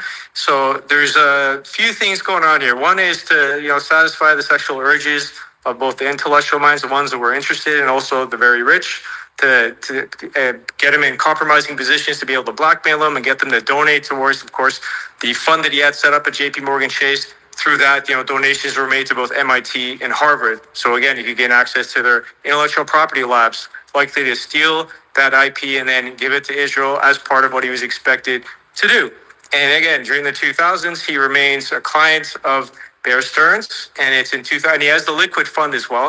Liquid fund is an interesting one because that's all about mortgage-backed securities. He makes a whole bunch of money there, so he's very wealthy at this point. He's got his islands. He's got multiple homes in New York, in Florida, in New Mexico, in Paris as well. He bought one in around 2001 at the recommendation of Jean-Luc Brunel. So this is a global operation he's got going on. And, people from all walks of life are calling him, from Prince Andrew, Ehud Barak. He even helped set up Benjamin Netanyahu with an appointment with Just Daily, and he knew Sergey Brin at Google. He's setting up all of his friends with his guy on the inside and making a fortune just on referral fees as well. So he's making money hand over fist, and he's also living a hell of a lifestyle, really racking up the mileage on his. He had multiple private jets actually, so he's jet setting all around the world, running this human trafficking operation with a whole lot of help from Ghislaine Maxwell and her setup. What our team established is that without Ghislaine Maxwell, he's not able to carry out this successful human trafficking operation. She was very pivotal to this operation. And of course, she learned a lot from her father, who was a Mossad super spy, as you know, from multiple books written about him. So carries on through the 2000s. Then what's claimed? Now, here's my first question to you. Do you believe the reason why, first of all, that him and Trump ended their 15-plus year friendship, they met around 87, ended things in 2004, do you believe the reason why they had that fallout was over that real estate deal, and then it was perhaps Trump that reported him to the FBI and authorities that eventually led to that arrest, and then around 2005-06, and then that bogus, deal that he got, it ended up being 18 months. He only served 13 plus the work release, 8 a.m. to 8 p.m. He was out every day, 6 days a week, just for 13 months while he's still carrying on his, sexual affairs, illicit affairs. So do you think Trump had something to do with his arrest? I do not. There's two cover stories on why Epstein and Trump split. One is the bickering over the mansion. The other one is Epstein was hitting on or trying to seduce young girls at Mar-a-Lago. Those are the two stories. I don't know which one is true, but I've heard both of them repeatedly. As far as Trump playing an integral role in Epstein getting taken down, but the FBI did nothing to do that. It was the Palm Beach Police Department, and a 14-year-old girl came to the Palm Beach Police Department, or her stepmother brought her to the Palm Beach Police Department, and she had told her mother about Epstein, and she told the police, the Palm Beach Police, about Epstein, and she was from a lower socioeconomic background, which a lot of Epstein's victims are, which a lot of sexual abuse victims are. And the Palm Beach Police Department believed her because she described the interior of Epstein's home. And she also described his anatomy. And then they launched a year-long investigation. And that girl was recruited by a young woman named Haley Robson, who recruited a number of girls. Actually, she called herself the Flighty Heist of Palm Beach. And that's when the Palm Beach Police Department initiated that investigation. And it took them about a year, but they ultimately had at least 17 victims that they knew about. And they were ready to arrest. There was actually a warrant that the Palm Beach Police Department wrote up for Epstein. And Michael Ryder, he's the chief of the Palm Beach Police Department. He's one of the real unsung heroes in this story because he took a lot of heat and a lot of intimidation, and he would not stop this investigation. Michael Ryder, if it wasn't for Michael Ryder, we wouldn't even be talking about Jeffrey Epstein right now, I don't believe. So the Palm Beach Police Department pressed on, and they ultimately had the statements of 5 underage victims. They knew of 17, but they had the statements of 5, and then they had 12 corroborating statements. So they were ready to roll with Epstein. It was going to be a 5-count indictment. It was going to be 4 counts of unlawful sexual activity with a minor and 1 count of lewd and lascivious molestation, which should have put Jeffrey Epstein in prison for a very long time. But this is where the dark forces come in, because the Palm Beach Police Department spent a year on Epstein, and they had him nailed. They had witnesses, they had victims, they had all that was really required to prosecute Jeffrey Epstein. And that case was taken away from them by Florida state attorney named Kirk, and it was given to a grand jury. And the fishy thing about it is grand juries only come into play generally in Florida when there's a capital offense, when there's a murder offense. But this grand jury was very corrupt. I don't know if the audience is familiar with grand juries, but a grand jury is very, very easy to corrupt. A special prosecutor is chosen to oversee the grand jury, and he or she calls the witnesses, and he or she shows the grand jurors the evidence that he or she deems germane. And grand jurors are just citizens that have shown up for jury duty, and they've been funneled to a grand jury. When we hear the term grand jury, it's like the gods of jurisprudence have spoken, but that's not the case. It's just one special prosecutor presenting evidence to grand jurors. And in this case, this special prosecutor was Lana Bell-Lovick, and she is a real demon in this. Lana Bell-Lovick only called 2 of Epstein's victims before that grand jury. She could have called 17, but she only called 2. And she called the first girl that came forward when she was 14, and now she was 16. And then she called a girl that had been molested by Epstein multiple times when she was 16, and now she was 18. And she just skewered these girls in front of these grand jurors, and the grand jurors don't know any better. They're looking to Lana Bell-Lovick as an arbitrator of jurisprudence. They think that she's in this position because she's been virtuous and that she's doing the right thing. They have no idea that there's 17 victims that she could have called, and there's a lot of witnesses, corroborating witnesses that she could have called too, but she did not. And she was actually referring to one of the victims as a prostitute in this grand jury. So this is even fishier.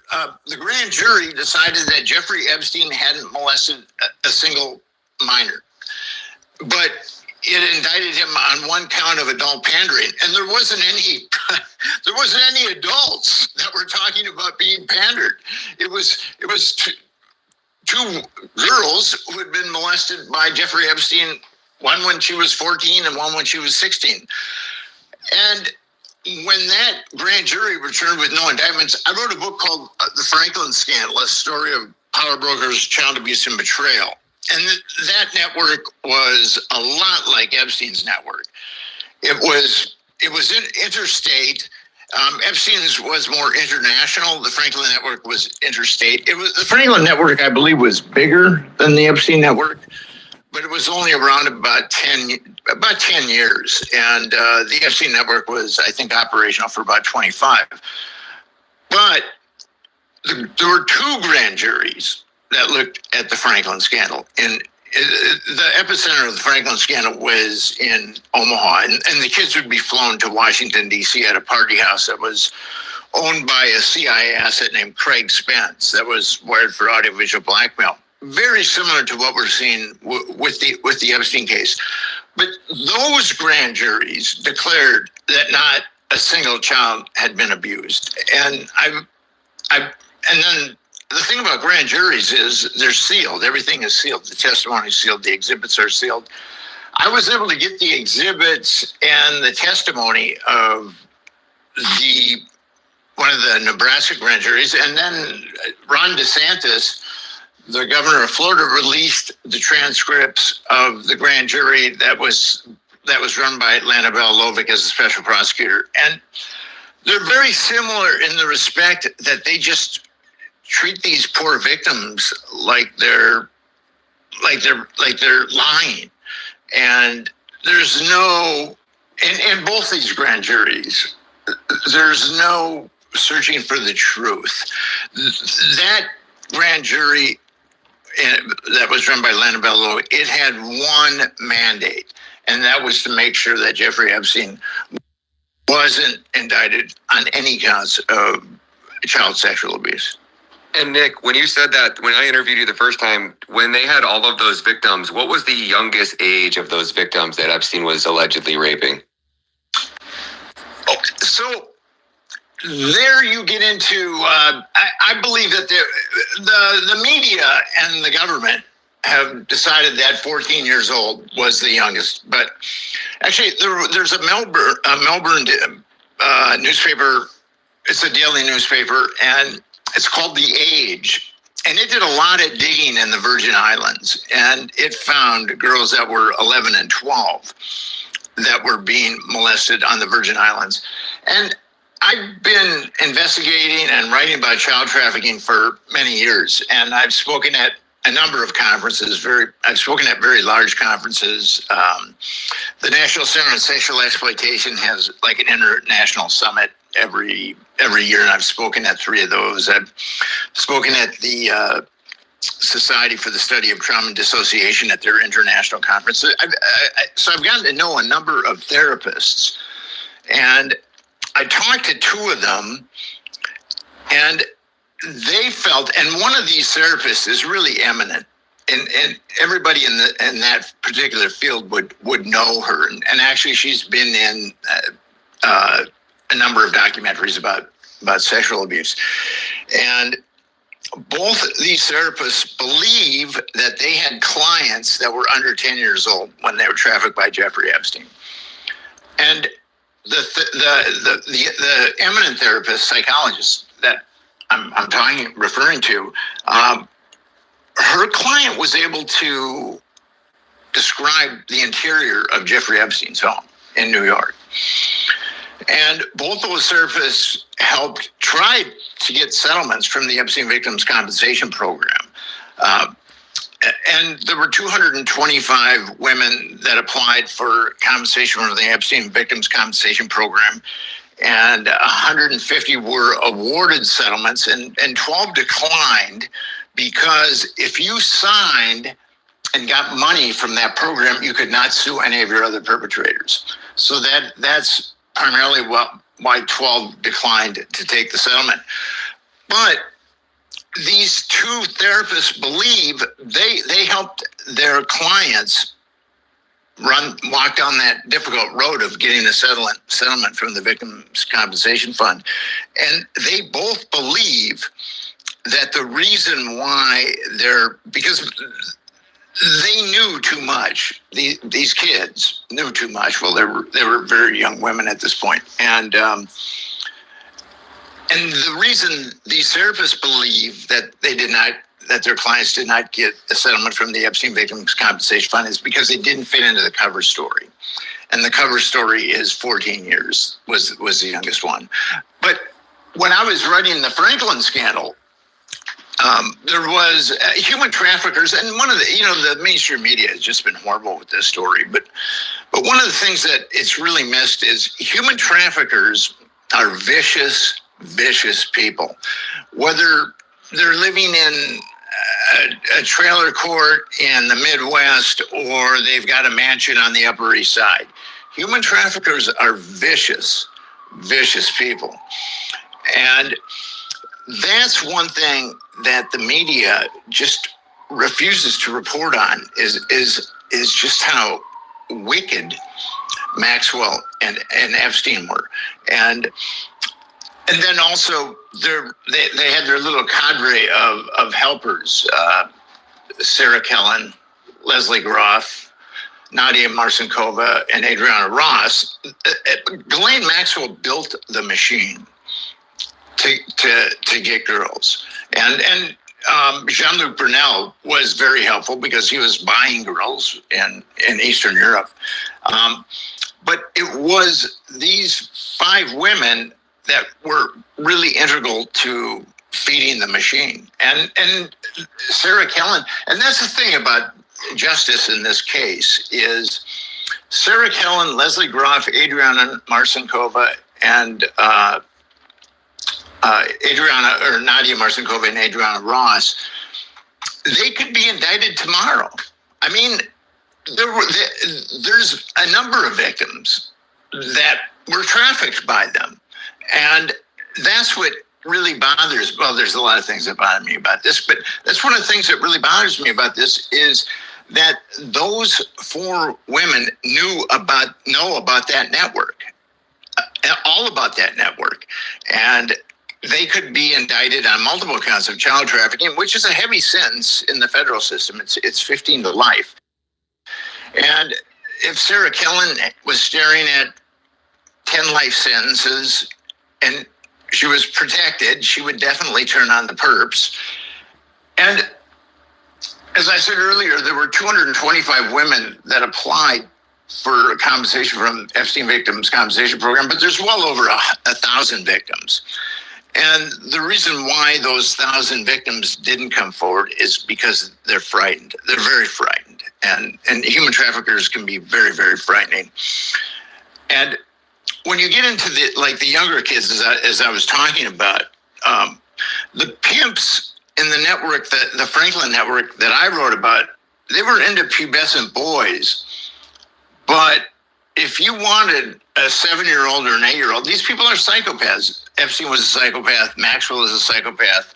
Lawrence King of the Franklin scandal was a psychopath, and Craig Spence of the Franklin scandal was a psychopath too. They would get you 7 or 8-year-olds, whatever you wanted, and that fits in with what we're seeing with Epstein on the darkest side. Is that some of these perpetrators, they go darker and darker and darker. And unfortunately, Virginia Giuffre is no longer with us, but I got to know her fairly well.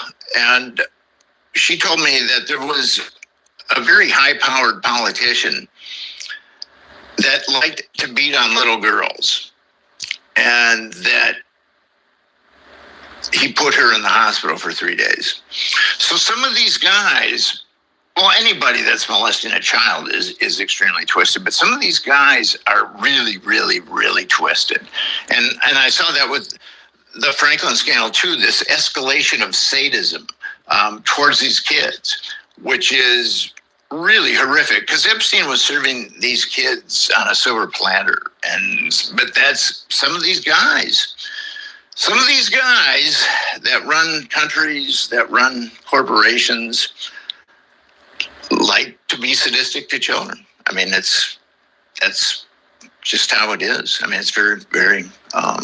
So, Nick, can I ask you a question? Just go for it. So with regard to... Thank you. So with regard to Florida, I've always wondered about this because, Maria and Annie Farmer, they reported Epstein in 96. They called the FBI, they called the cops, and this happened in New York. Because he wasn't just carrying out his operation just in Florida. That was just one of his bases. There was, of course, the island, New York, New Mexico, Paris, etc. Why do you think the New York governor, at that time it was Elliot Spitzer, member of the tribe, why do you think he didn't look into what Epstein was up to, given that he was a full-time New York resident as well, and that there already had been accusations made by victims in New York too? Yet it just got centered in Florida. And of course, Alan Dershowitz takes the helm, makes a deal with Alex Acosta. He very famously bragged about what a great deal that he got for Jeff Epstein for the 18 months or only 13 plus work release. Why do you think other states didn't take action against Epstein? I don't think it went beyond the FBI in New York. And with Epstein, Epstein was pandering underage girls to Bill Richardson, who was the governor of New Mexico. And then he was also pandering girls to Bruce King, who was the governor of New Mexico. So there was a huge stretch of time when Epstein was pandering girls to two governors of New Mexico. And he got away with a tremendous amount of malfeasance, and he didn't even have to register as a sex offender in New Mexico. In New York, he had to register as a sex offender. In Florida, he had to register as a sex offender. But because he was providing the governors with young girls, he did not have to register as a sex offender. And we can only really speculate. I've dug into what was going on with New Mexico, and I think Epstein, he was an evil, malignant guy, but he was multi-talented. He was a money launderer. He was a pedophilic pimp, and he was also into transhumanism. And according to Juliet Bryant, she was at the New Mexico ranch, casa, whatever you want to call it. It was just a huge. Massive compounds. Yeah, it was a massive compound. And Juliet Bryant went unconscious. She doesn't know why, but she was probably drugged. And when she came to, there was a female doctor that was harvesting her ovums. That's what she said. And Virginia Giuffre also said that Epstein and Maxwell wanted her to carry a baby for them. So I believe that they were definitely into transhumanism. And Dolly the sheep was cloned in about Michael Bay, who was also president and made the movie The Island about a bunch of organ traffickers. And what's I find amazing is that Epstein had his hand in so much illegality. You talked about Anna and Khashoggi earlier, and I wouldn't be surprised if Epstein, was doing arms deals too. The lawyers, and a lot of people don't really know this about the attorneys that oversaw the Epstein Victims Compensation Fund. One was David Boies, and one was Stan Pottinger. And David Boies, he's a nasty piece of work, and he liked to use Black Cube, a firm of retired Mossad mercenary types that do dirty deeds. Not dirt cheap, but they do dirty deeds.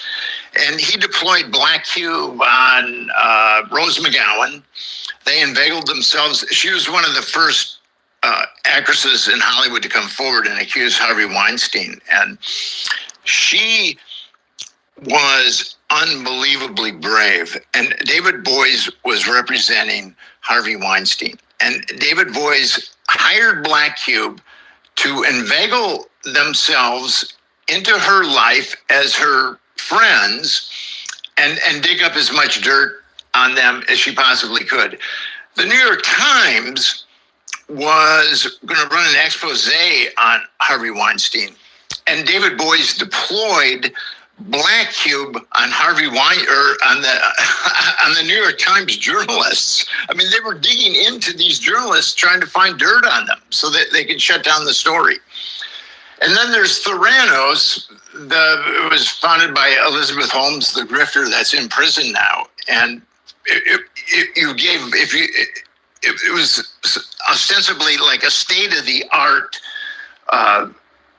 technology where if you gave blood, it could tell you what genes were going to cause you cancer and what genes were good. And I mean, it would tell you your whole life. And it was all a lie. But David Boies was on... He was on the board of Theranos, and there was going to be someone wanted to blow the whistle on Theranos, and David Boies threatened them. David Boies threatened them, probably with Black Cube, but who knows? But the other one, when David Boies started to take these victims on as clients, he immediately brought in Stan Pottinger. And Stan Pottinger... Can you talk about some of the tactics that Black Cube uses to terrorize these witnesses, to silence them? Because, I mean, there's over 1,000 victims. We only know a handful of them. What kind of tactics were they using? Dershowitz was kind of overseeing a lot of it. And I'm not saying Dershowitz was using Black Cube, but it wouldn't surprise me. Just going into their lives.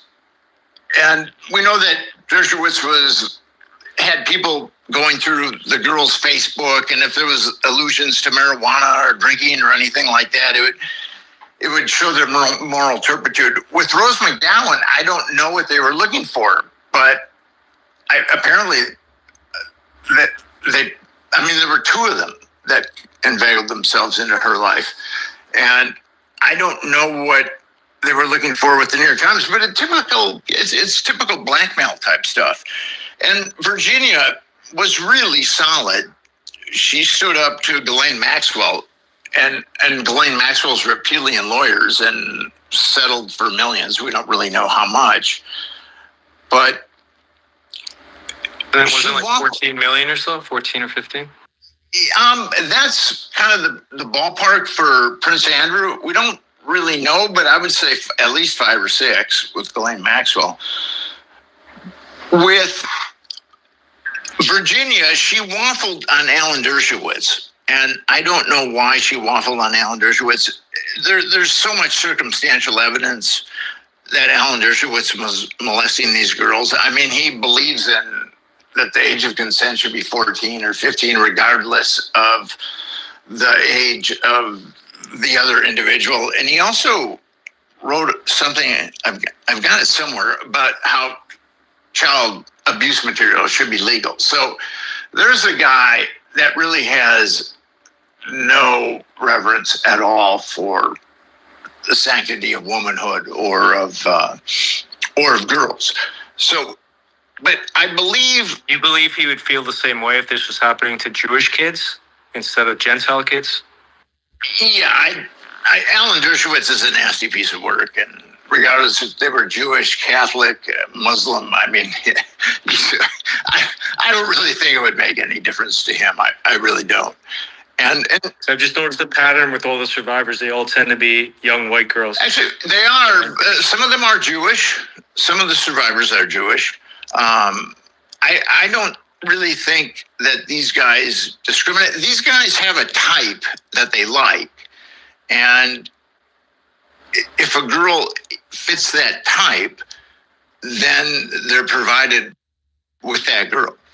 So, and people talk about how Epstein was a Mossad operation. And my thoughts on that have always been, Epstein very well may have worked with the Mossad, and actually I think he probably was. Ehud Barak is a nasty piece of work, and Jeffrey Epstein provided him with underage girls, I believe. According to Virginia Giuffre, she was provided to Ehud Barak. So, and Ehud Barak was also head of the Israeli military intelligence. So definitely Ehud Barak is locked in with Epstein and hooked up with intelligence. But where I differ with a lot of people is I just don't see the dark malignant corner of the CIA letting the dark malignant corner of the Mossad compromise politicians on U.S. soil without getting a cut of that intelligence. I think the Mossad, the dark malignant corner of the Mossad, the dark malignant corner of the CIA, they're like the Genovese and Gambino crime families. They work together. They work together. So I think that it was definitely, the CIA was definitely involved in this. And with Acosta, you were talking about Acosta. When Acosta gave Epstein that sweetheart deal, it was in 2007. And Alberto Gonzales was the Attorney General, and Bush II, the cognitively challenged Bush, was the president. And here's my thinking on that. There's no way a U.S. attorney is going to go out on a limb and cover up a huge pedophile network unless he's told to, unless he's told to stand down. That's the only way that happens. A guy like Alexander Acosta, people have seen enough of him. He doesn't have the moxie. He doesn't have the pluck to cover up a nationwide pedophile network by himself as the prime mover. So he was probably ordered to do that by the Attorney General, Alberto Gonzales. But is an Attorney General going to go out on the limb and cover up a nationwide pedophile network and be the prime mover of that without consent of his superior? So I believe that cover-up went to Bush too. Intelligence told Bush II, and Bush II's father was head of the CIA and involved in all kinds of nefarious things throughout the 60s. But so I think that that's the intelligence connection right there between Bush 1 and Bush 2. But I definitely think that Bush 2 told Alberto Gonzales to cover it up, and Alberto Gonzales told Alexander Acosta to cover it up. That's my thinking on it. But there's also the FBI connection as well, because Epstein was cooperating with the FBI as a Bear Stearns client because he had the liquid fund, and he invested in this one particular hedge fund that was run by these two individuals. I have their names. And so they were actually arrested. They were the only two people arrested from the 2008 financial crisis, by the way. No one else was. They were, of course, later acquitted. And the conclusion there is that Epstein wasn't able to provide anything material, but because he was cooperating with the FBI, he was able to leverage that to get the better deal that he got in Florida. Now, this is also, I believe, in tandem with, of course, him cooperating or working with Israeli military intel, as you said, and also Mossad.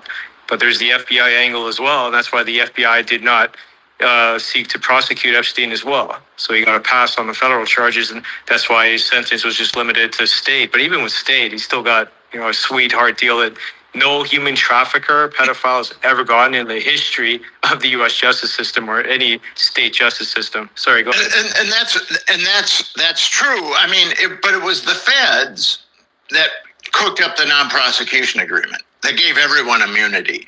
It gave all of Epstein's co-conspirators immunity. That was cooked up by the Southern District. And that's usually, if you get immunity from one of the U.S. districts, like mafia guys, they get immunity all the time from the Eastern District of New York, the Southern District of New York. And then they're delivered to Idaho, where they're going to work at a fast food restaurant or something like that. And usually that immunity goes with them. But in this case, the Southern District of New York argued that immunity deal that was put together in Southern Florida did not apply to other districts. And that was what Ghislaine Maxwell, that's what her appeal was, is that she'd been given immunity in the Southern District of Florida, and that should have applied to the Southern District of New York, which I think she had a good argument for, unfortunately. But I'm glad that the Supreme Court decided not to hear her case. With the FBI when I was pounding the pavement in 2012, 2013, I was told that the FBI was not cool at all with what happened, what went down with Epstein. Not cool at all. I think that there were some really good people at that Miami field office. And because if you look at that case, and it would be great to see the initial indictments that Emery Villafana had, the assistant U.S. attorney. It would be great to see those, but the FBI did not really. I mean, those FBI agents uncovered. I've got a list of 36 underage victims, but the Department of Justice knew of at least 40 underage victims. And the FBI was not cool with it at all, that the Department of Justice just decided to cover it up. And so I don't think that Epstein was given any latitude by the FBI. And it is true, he was an FBI informant at some point. But I don't think that the FBI gave him really, they wanted nothing to do with what was going down with Acosta. That's what I've been told. And given the information, well, we can only judge them by their actions. I mean, they failed to prosecute, and they let it just be limited to state charges. So whether you want to believe the FBI was cool with it or not, they failed as far as justice was concerned. Well, but if not the FBI, then who do you believe told Acosta to stand down? And he's intelligent, and therefore you got to back off and give him the sweetheart deal. Who do you believe? Which entity was it? I believe it was Alexander. I believe it was Alberto Gonzales, the Attorney General. See, here's the thing. And constitutionally, there's only two people in the government that can tell a U.S. attorney to stand down. There's only two people. One is the Attorney General and one is the President. Those are the only two people in the government that can tell a U.S. attorney to stand down. And that's why I believe that it was Alberto Gonzales and Bush too, because the FBI isn't going to be able to tell a U.S. attorney to stand down. Only the attorney general is going to be able to tell the U.S. attorney to stand down. You believe Alberto Gonzales made this decision autonomously and there were no outside influences directing him? No, I believe that Bush too told him to do it, and that the CIA probably told Bush too to do it. I mean, I think that that's how it played out. So, I CIA, Bush too, but not Israel or any other foreign entity. Well, here's the thing with that. What we know is constitutionally, there's only two people that can tell a U.S. attorney to stand down. And as I said earlier, this is my third time saying it, one is the attorney general and one is the president. Now, it is conceivable that the Mossad could go to Bush too and say, you got to cover this up. But he's not going to do it unless the CIA gives him the thumbs up. I just don't think that the Mossad is going to be able to tell a U.S. attorney or a U.S. president to cover something up. I think that the CIA has to be involved too. And that it was ultimately, this is just my extrapolation, I think it was ultimately a directive from the CIA. So then let me ask you this way. I know you recently interviewed John Kuriakow. He's a famous CIA whistleblower, and he was kind enough to do a space here as well. And I asked him the question myself. Between the CIA and Mossad, what's the power dynamic like? Who's running who here? And in his own words, I quote, I'm not making this up, it's a recorded space. He says the CIA is Mossad's bitch. Those are his words.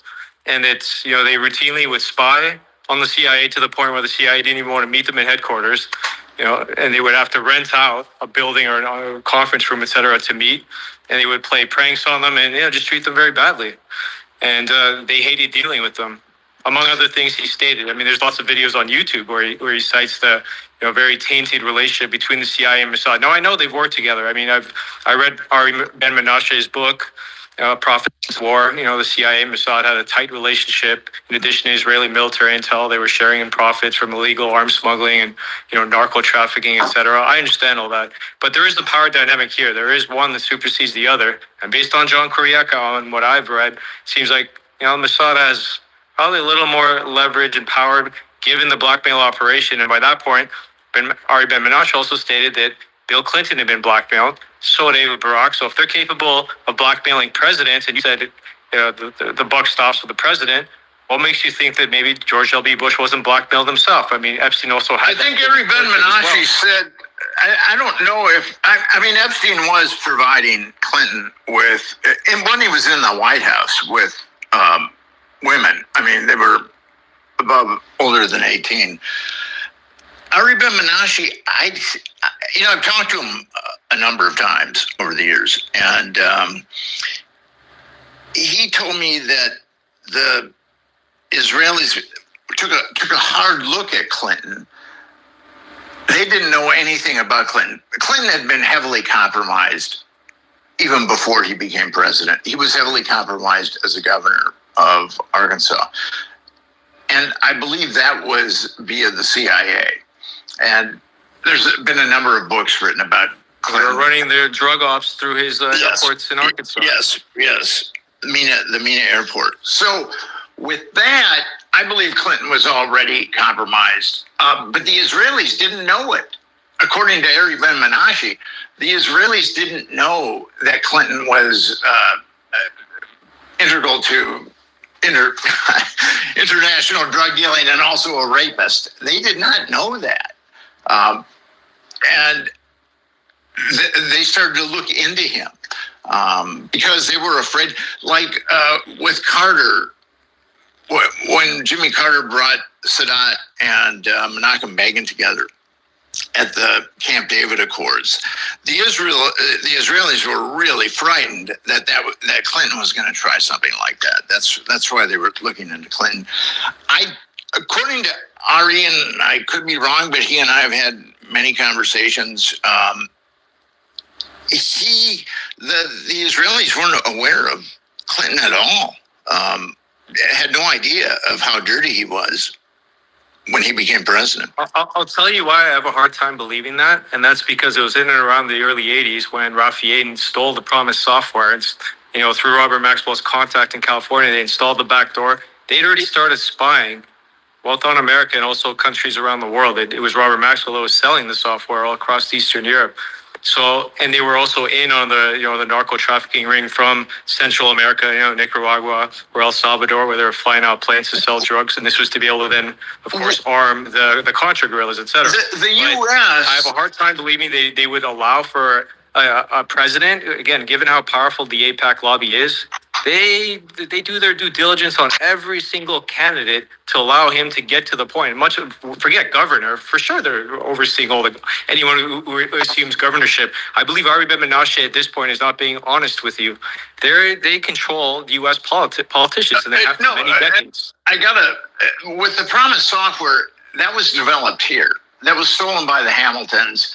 And it was modified by Michael Rakana. It was made by William Hamilton. It was stolen by this is Ari Ben-Menashe. And it was stolen by Ed Meese. I mean, he was the Attorney General under Reagan, and he was the guy that actually, that's who the Hamiltons litigated against, was Ed Meese. But it was modified by Michael Rakana. And it was, Maxwell was selling it to various countries, but that was for the U.S. I mean, the Israelis might have had a cut of that intelligence. I don't dispute that at all. But that was a CIA plan. I mean, it was the CIA that stole the software. It was the CIA that modified the software. So there's a really good... That's not what Ari Ben-Menashe says. I mean, it's in his book. He actually states that it was Robert Maxwell's guy in California who installed the backdoor, and it was Rafi Aden who posed as a lawyer and was able to steal it from the U.S. the DOJ at the time. However he pulled it off, I don't know, but that's their claim. There's a really good documentary that's on Netflix. It's called American Conspiracy, where two guys follow the path of Danny Casolaro, who was murdered in West Virginia. And he was digging into Promise and Iran-Contra and a number of other things. And from everything that I know about, and I've been at this for a long time, it was, as I said earlier, it was Michael Rakana who modified the software. And the guys that made American Conspiracy, they get into him a little bit too. He ended up in prison, but he was integral to that, and that was definitely a CIA thing. The Israelis weren't hiring Michael Rakana to modify the Promise software. I mean, that was being done by the CIA. I mean, that's what I believe. And next time I talk to Ari, I can ask him about it. Sure, that'd be great. But wouldn't you also admit, though, that the pro-Israel lobbies like AIPAC have a tremendous amount of power on both politicians at every level, Congress, Senate, President, Governor, etc., and by this point, they would have accumulated some blackmail as they did with Clinton. So wasn't their first time. Let's not forget, they also had a plan to kill George H.W. Bush at the Madrid Peace Conference because he suspended $10 billion worth of aid to Israel because they refused to stop expanding illegal settlements in the West Bank. And they even had 3 Palestinians that were going to blame this on. It was Viktor Ostrovsky that made this claim, right? So that's part of the reason why George H.W. Bush lost a second term, lost to Bill Clinton. So I find it extremely odd and baffling for you not to want to believe that they do anything and everything about Bill Clinton long before. I'm just telling you what Ari Ben-Menashe told me, and well, I mean, I don't think. Let's not forget who he is, though, right? That's what he told me, and I know that he's a spy. And you can get really good information. Over the years, I've gotten really good information from people like Ari Ben-Menashe. I agree. I've cited his information, but again, take it as a grain of salt. Never suspend. Hold on a second. I'm not done. I've gotten really good information from people like that. But on the other hand, I know that they're not going to incriminate themselves. So I'm going to have to take what they're telling me with a grain of, it's difficult but I have to. I've dealt with some very unsavory people over the years, but they've given me great information. But I wouldn't use that information unless it was corroborated. That's what you brought up, Eric Ben Menashe, and that's what Eric Ben Menashe told me. So, I don't know what to tell you. No, fair enough. But they're just making the claim about Victor Ostrovsky as well, who made the claim that they were going to kill George H.W. Bush. They had a plan for the Madrid Peace Conference, but then they called it off after he resumed the $10 billion in aid. But they did make him lose the next election because they propped up Bill Clinton, a relatively unknown governor from the small state of Arkansas. So they knew who Bill Clinton was.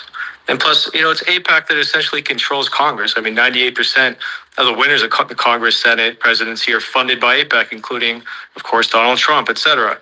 So I just wouldn't underestimate I don't underestimate the amount of knowledge and the spying that Israel and its various intelligence agencies do on U.S. politicians, especially one that they want to be, a future president. But as I said earlier, I disagree with John Kiriakou on this, and he and I have talked about it a little bit. And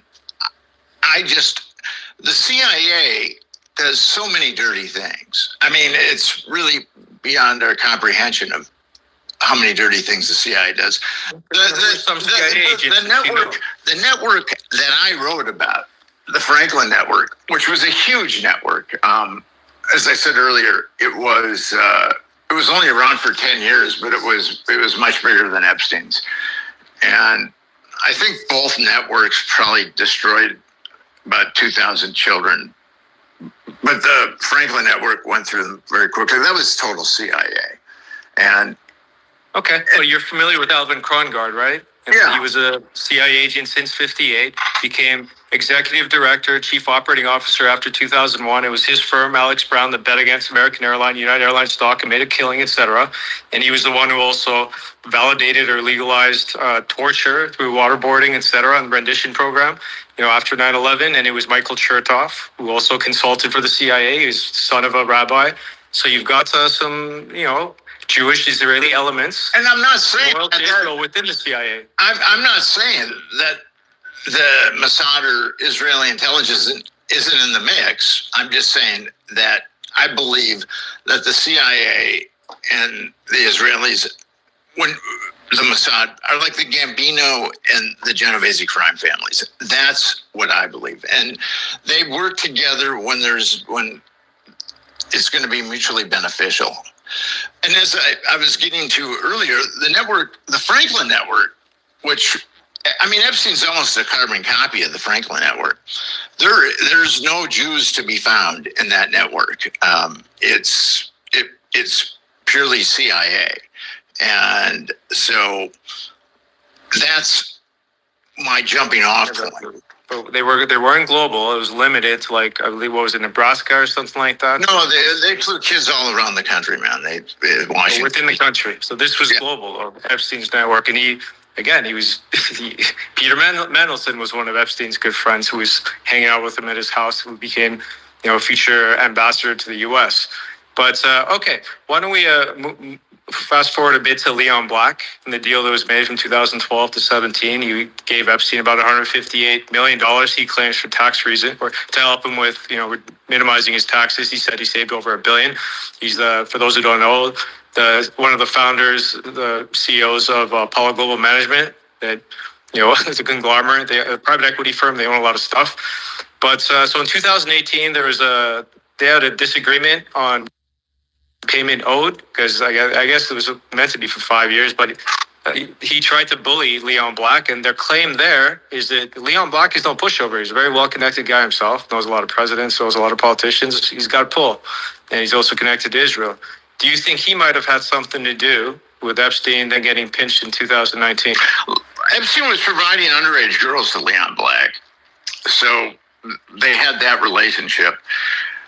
When you get into Wexner and Leon Black, that's when our media really shows how disingenuous it is. And you alluded to this earlier. Les Wexner gave Jeffrey Epstein power of attorney over his empire in 1991. His vast empire. It was L Brands, which has Tommy Hilfiger and Victoria's Secret and Bed Bath & Beyond. It was quite the conglomerate. He was doing business with the mafia for sure. I've written about that, but the mainstream media reported, and this was in Vanity Fair. You can't make this up. The reason why Les Wexner gave Jeffrey Epstein power of attorney over his billions is because he was lonely. Vanity Fair said that. Now, and the reason why Leon Black gave Jeffrey Epstein $160 million, and this has been reported in a number of media outlets, is because Jeffrey Epstein was helping him with his taxes. And I look at that and I just find it kind of comedic. A guy like Leon Black is going to have a battalion of accountants. He's not going to pay one more penny than he absolutely has to, which probably, maybe it might be like $5. But I believe, and when I first got into this, I was thinking that it was blackmail, that Epstein was blackmailing them. And that's why they were giving Epstein all the money. And I've come to believe that I believe Epstein was laundering money.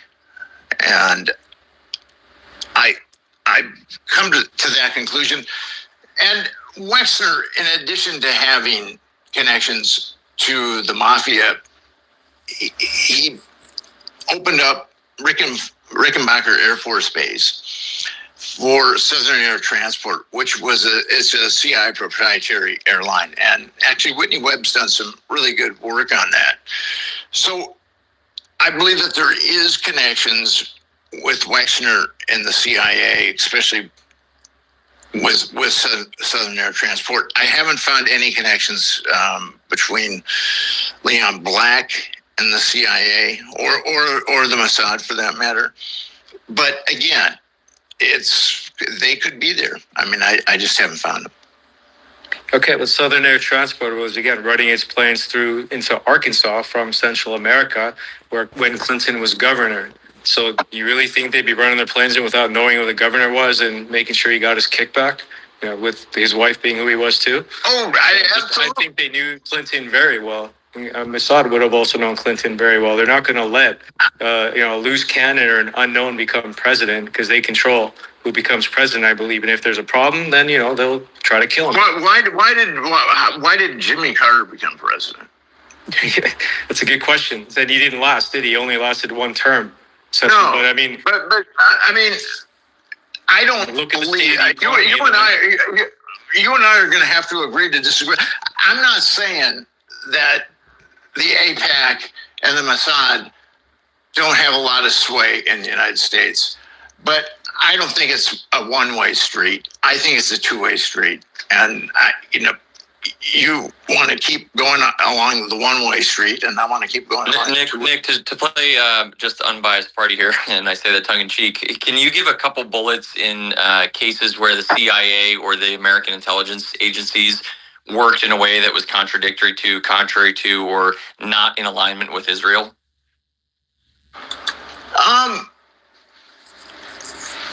Not off the top of my head. I mean, there's not even one. I mean, okay, so when you get into like coups, like Arbenz, or did the Israelis have anything to do with Guatemala? Us.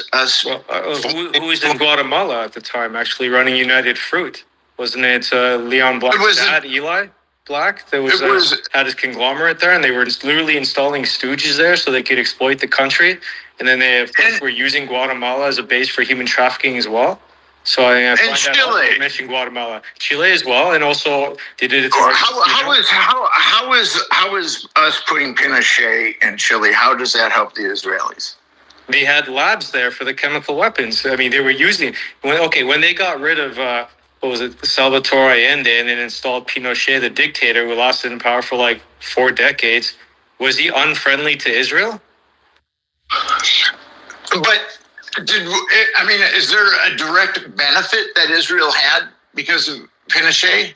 I mean, can you think of a direct benefit that Israel had because of Pinochet? Sure. So yes, because Israel was seeking various chemicals for its nuclear program, because they had to resort to South Africa as well. They were using various countries to get, because they have no uranium, they have no plutonium, they have no minerals, they have no mineral wealth. So they had to rely on other countries and also expertise from France.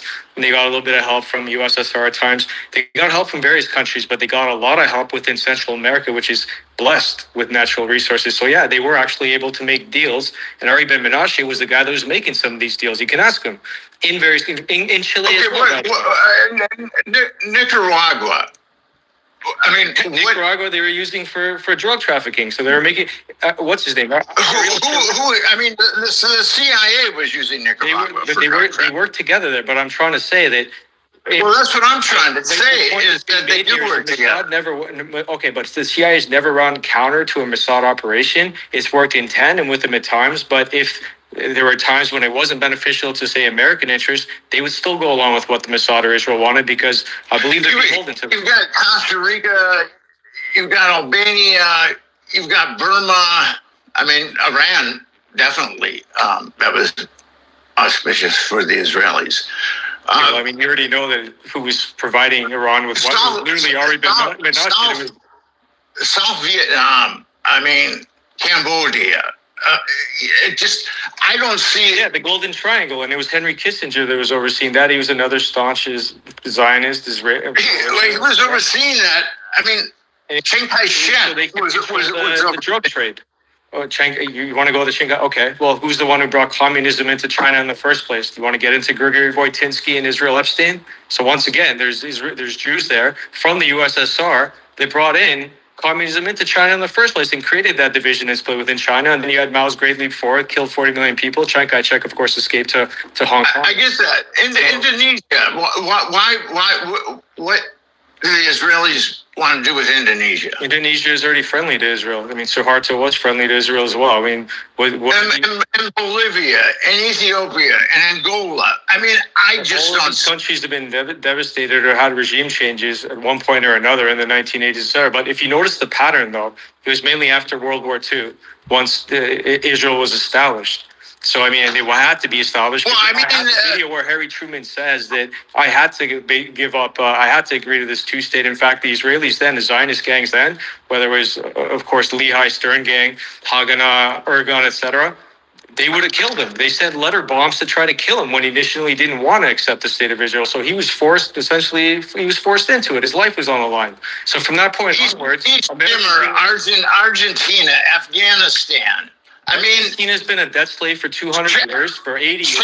In 1821 is when they got their first law. I can go through every one of these countries. Nick, I don't think you know the extent of my knowledge. I've studied all of these countries in depth. And it was after 1815, it was the English Central Bank that gave Argentina its first loan in 1821. It took them 80 years to pay it back because they're a very wealthy country. They could have, some say at one point, competed with the U.S. They could have been a regional power within South America, but they wanted to keep them down. And that's why they have an idiot like Milei there right now who's privatized the country, done essentially the same thing as what happened in Grenada. Why did Israel help? Grenada, did Israel help? I don't care. We can go through every single country you want, and you'll see there's somehow an Israeli or Mossad connection. They're there. And there might somehow be, but it was the CIA that carried the torch on all those coups. I mean, you can find Israelis that might be involved in Chad or Panama. There might be some dude with a Jewish name, but the CIA. Who's in the DRC? Who was doing regime changes in the DRC for the diamonds there? Or who was in South Africa for the diamonds there? Who established De Beers, for instance? Oppenheimer and Rothschild, right? And then, they put in Cecil DeMille as in charge there, but they will use the goyim. Listen, I'm not going to deny that they've worked with the CIA. And Haiti and Zaire. I mean, dude, there's a lot of these countries. The United States had a big time interest in, especially the ones in Central America and South America. And we did not want them to become communist at all.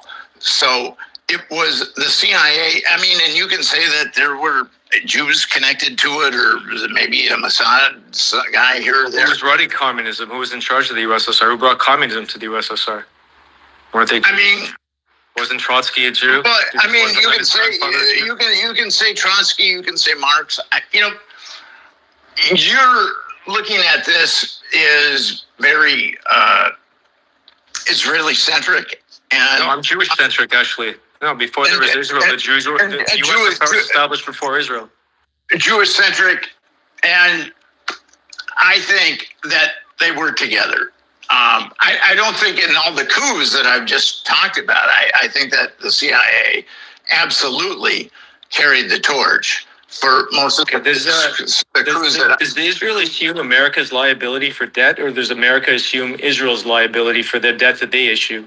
So who's the one working under who here in terms of debt financing for all these operations? So let's agree to disagree, okay, on this one? Fair enough. I mean, we could stay on Epstein. I know Destiny has a question as well. I have one last question for you. I'm old and I'm tired, and it's 10 o'clock in New York. Actually, it's 10:10. So, but hey Nick, can you grab one question from Destiny? She's probably one of your biggest fans of the Finders Club. I like Destiny a lot. I like Destiny a lot. How you doing, Destiny? Just wants to know if you think he was killed, suicided, or if he's still alive. That's my question, and I'm not going to go into detail. With Epstein? Yes. Well, there were a lot of problems in the cover story about his death. Do you have proof that he's still alive? Yes, I do. What kind of proof? So one, the Mossad insiders already admitted that he's working within northern Israel right now in the Haifa area. Two, about a $15 million transfer was made from his estate to an account in the Virgin Islands, that an account only he had access to, and then it was withdrawn. Three, of course, they bungled the entire crime scene. Four is the 4chan text message that was included, and they claimed that 10 minutes before he was supposedly suicided, he wasn't. A van came and picked him up, and they just swapped out. At 5, if you look at the analysis of the autopsy, that looks more like Clinton's brother Tony Rodham, based on the ear and nose designs. It's definitely not him. And they even I've seen the pictures, and I've heard these rationales before. I don't know. I'm agnostic on it, and I'm just saying that. Our Grok AI also believes he's still alive based on all the indicators. I wrote a thread about it too. It's in my other thread that I have from Michael Wolf. I can put it separately. You can judge for yourself. I have receipts to prove he's still alive. I'd like to read it. I'm agnostic. No problem. Okay, so that was my last question. I know you want to go and you're tired. First of all, I want to thank you for all the work you've done. And look, we don't have to agree on everything. I still respect all the work you've done, Whitney Webb as well, and we don't have to look. Likewise, I think we're 90% in agreement anyway. So I appreciate all your effort, and I hope to stay in touch with you. And let's feel free to join one of my Epstein spaces. We can go over the fact why I believe he's alive, because it warrants more than a 5-minute conversation. I'll present all my receipts, and you might even see it differently as to why he is alive and what purpose he still serves. Because Ari Ben Menashe, when he said that America is still subject to Epstein's blackmail, he said that in the present tense. He didn't say it like it was over. And he's in the know. I mean, I talked to Ari about this. He definitely thinks Epstein is dead. So I don't know what to tell you. But we do agree on 90% of things. And I do respect your knowledge. You've got a lot of knowledge. It's very impressive. Thank you. I hope let's stay in touch. And I'll send you my if he's still alive, you can judge for yourself. Let's absolutely stay in touch, okay? Thank you. Thanks again for everything. And Destiny, go for it. Well, now I have multiple questions. It's nice to see you again, Nick. Good to hear you, Destiny. I'm doing good. I'm hoping you're well. Everything you've been doing, of course. I hope everyone does check out Epstein, just because it's really incredible thing that you're doing over there. I wanted to ask a question though, since he was just brought up about whether or not he's alive. I can't prove either way, although I swear I could have sworn I saw him one time, on the interstate one day. I swear, but I'll never be able to prove it. And I was driving, so I couldn't. I wasn't gonna fault the guy. But there's on Jeffrey Epstein's website, his Jeffrey Epstein Foundation website. Have you seen what it looks like now? They've got this weird weird message on there, which kind of does hint to Jeffrey Epstein not killing himself. And I don't know who did this, or if somebody hacked it and it's a prank. But have you seen the page, the new page on the? I will post it. I will post it and I'll tag you in it. That's great. It's very interesting. Okay, I can tell you what it says, and then I'll share the picture in the room. It says Jeffrey Epstein. It's got his birthday from 1953 to 2019 ? And it says everything's fine. It says this individual, and then it redacts, and it says not take his own life. All security cameras are fully operational and conveniently turned off. Guards were redacted and following protocol. Please do not ask further questions. But you can highlight over the redacted areas where they just put like a block over it, and it says the individual did not take his own life. The guards were awake and following protocols. And that's what it says if you go over the redacted spots. It's really creepy and interesting. I didn't know if anyone else had seen it, and I don't know when the change came. I can take the look into the archives and find when that happened. But I'm surprised I hadn't made a post about it sooner. But I did notice that a couple months ago. But I will send that to you. A second question I had is looking at how badly they've botched the Epstein files, and they finally released a small tranche of those 33,000. I think they said it was back a month or so ago. The birthday book was in there. And the media, of course, was very hesitant to talk about it because there's that lawsuit between Trump and the Washington Post, or he's trying to sue them over it. But then the file comes out and we see the book, and I think it's his signature. I mean, just based on looks, you have to be a really good forger. And they'd also have to have foreknowledge the Wall Street Post that it did in fact exist, which they had a source, and in fact it does exist. What do you think? What do you think about Trump's reaction to this? They're denying it, right? So I don't really see Rupert Murdoch and the Wall Street Journal opening themselves up to that kind of libel, unless they've got it nailed. I really do believe that's that. what I was telling people too. I was I don't see that, because it's a $10 billion lawsuit Trump's put on them. I don't think it'll go anywhere, because I don't think that Trump's going to be able to backwalk this. I don't think he's going to be able to. I think he's just going to ignore it as hard as possible, because the evidence is it's very stark. My grandma was one of those cryptographers and used to study signatures for a bank, and it's very fanciful. You have to be very strategic in knowing it, but based on the little bit I know, it would have to be a really fantastic forgery, because he has very unique hand scripture.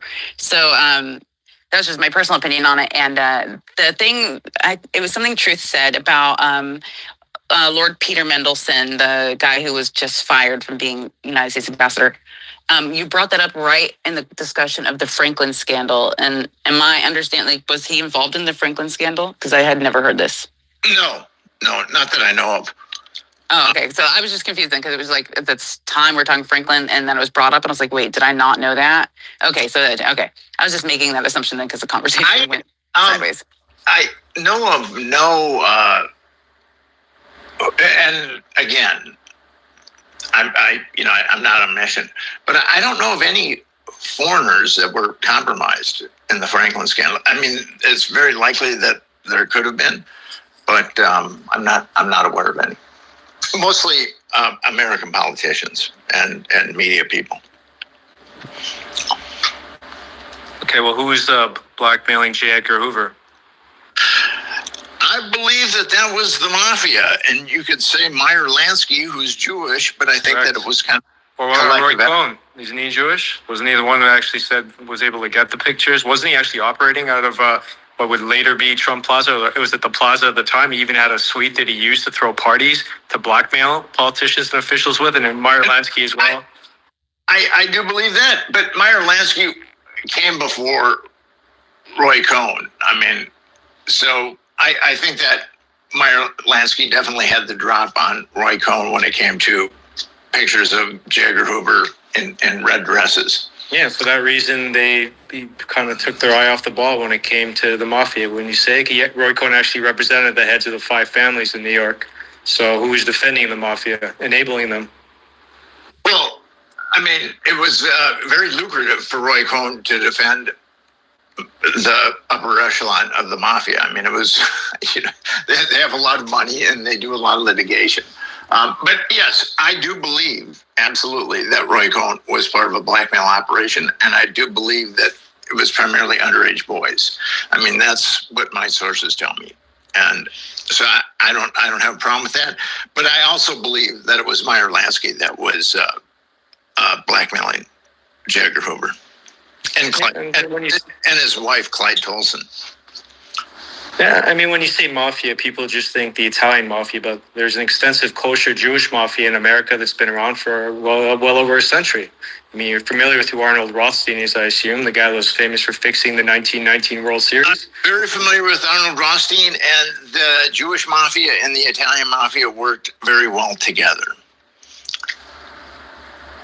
Great. And you're aware of who ran the casinos as well in Cuba, Meyer Lansky, of course. Meyer Lansky. And actually, Vegas, Bugsy Siegel, you know, where the movie Casino came from with Lefty Rosenthal. They try to downplay his role. And Mickey Cohen as well. So there's lots of these famous Jewish gangsters that kind of get overlooked. And even a certain individual, they call him Jack Ruby. Jacob Rubenstein was his real name. And when they asked him later why he killed Lee Harvey Oswald, he said he did it for his people, being the Jews. And then he mysteriously just died of cancer after. Was that before or after he met with Jolly West? Before he died, he did an interview. At this point, what does he have to lose? He's dying anyway. But he's contracted up to do it. Again, I believe that there was a tremendous amount. Jolly West was Jewish too. I thought I'd just interject that. Louis Jolly on West, also a Jew.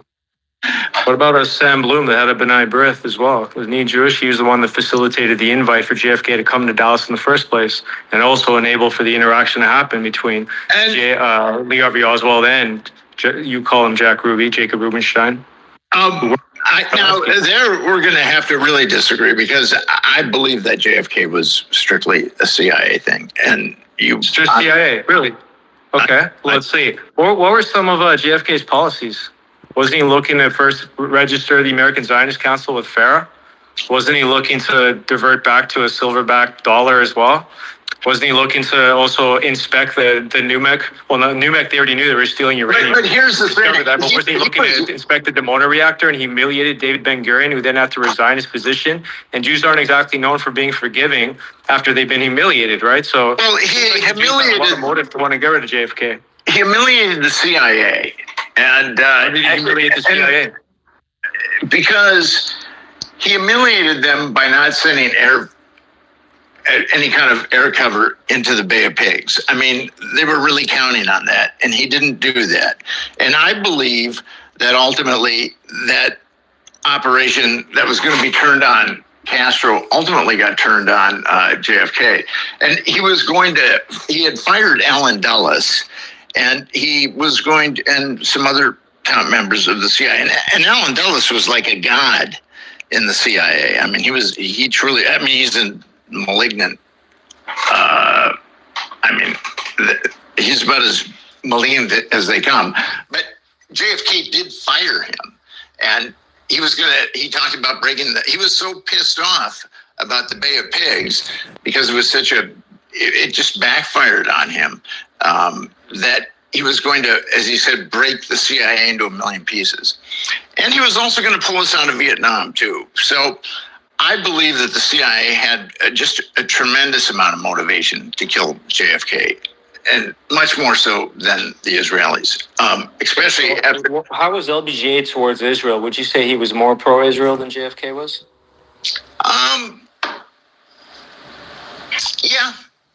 Yeah, I do. But I think that LBJ. Then to get their guy in power, so this way they could wage these wars and then get out the drugs I don't think that LBJ was. I mean, we're going to have to disagree. You didn't know he's being blackmailed by Matilda Krim, Mossad agent? LBJ had a libido that was out of control, and I'm sure that he was blackmailed by other people too. I mean, that's what I'm extrapolating. But and his aunt was also a member of the World Zionist Council that was helping to ship arms to the Zionist gangs in Israel at the time as well. So she was a staunch advocate, and she had a big influence on him so that he would also become Zionist too. So, I mean, points worth considering that they had every incentive in the world to want LBJ to take over, just like when they killed McKinley in around 1900 or so. Who took his place? Hey, Nick. Roosevelt, right? Who was elected. True. I know Nick's getting tired, man.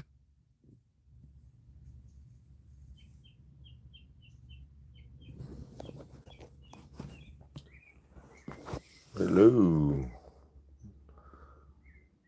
What happened?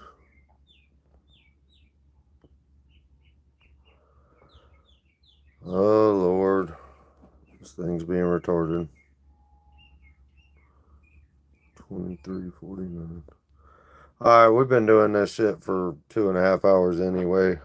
Or almost. I'm gonna go ahead and cut it off. I'm getting tired of listening to this. So, if y'all want to check out the rest of it, all you gotta do is go to this guy's page on X and scroll until he's got one coming up Monday. I'll probably stream that one.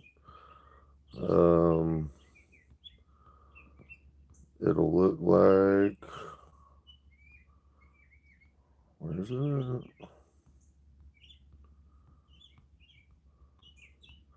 I don't know why it's glitching. It'll look just like that. That's the one that I was just streaming. So you just click on that and watch it. That's the one from October 10th that we was just listening to that decided to glitch on me. Y'all have a good day.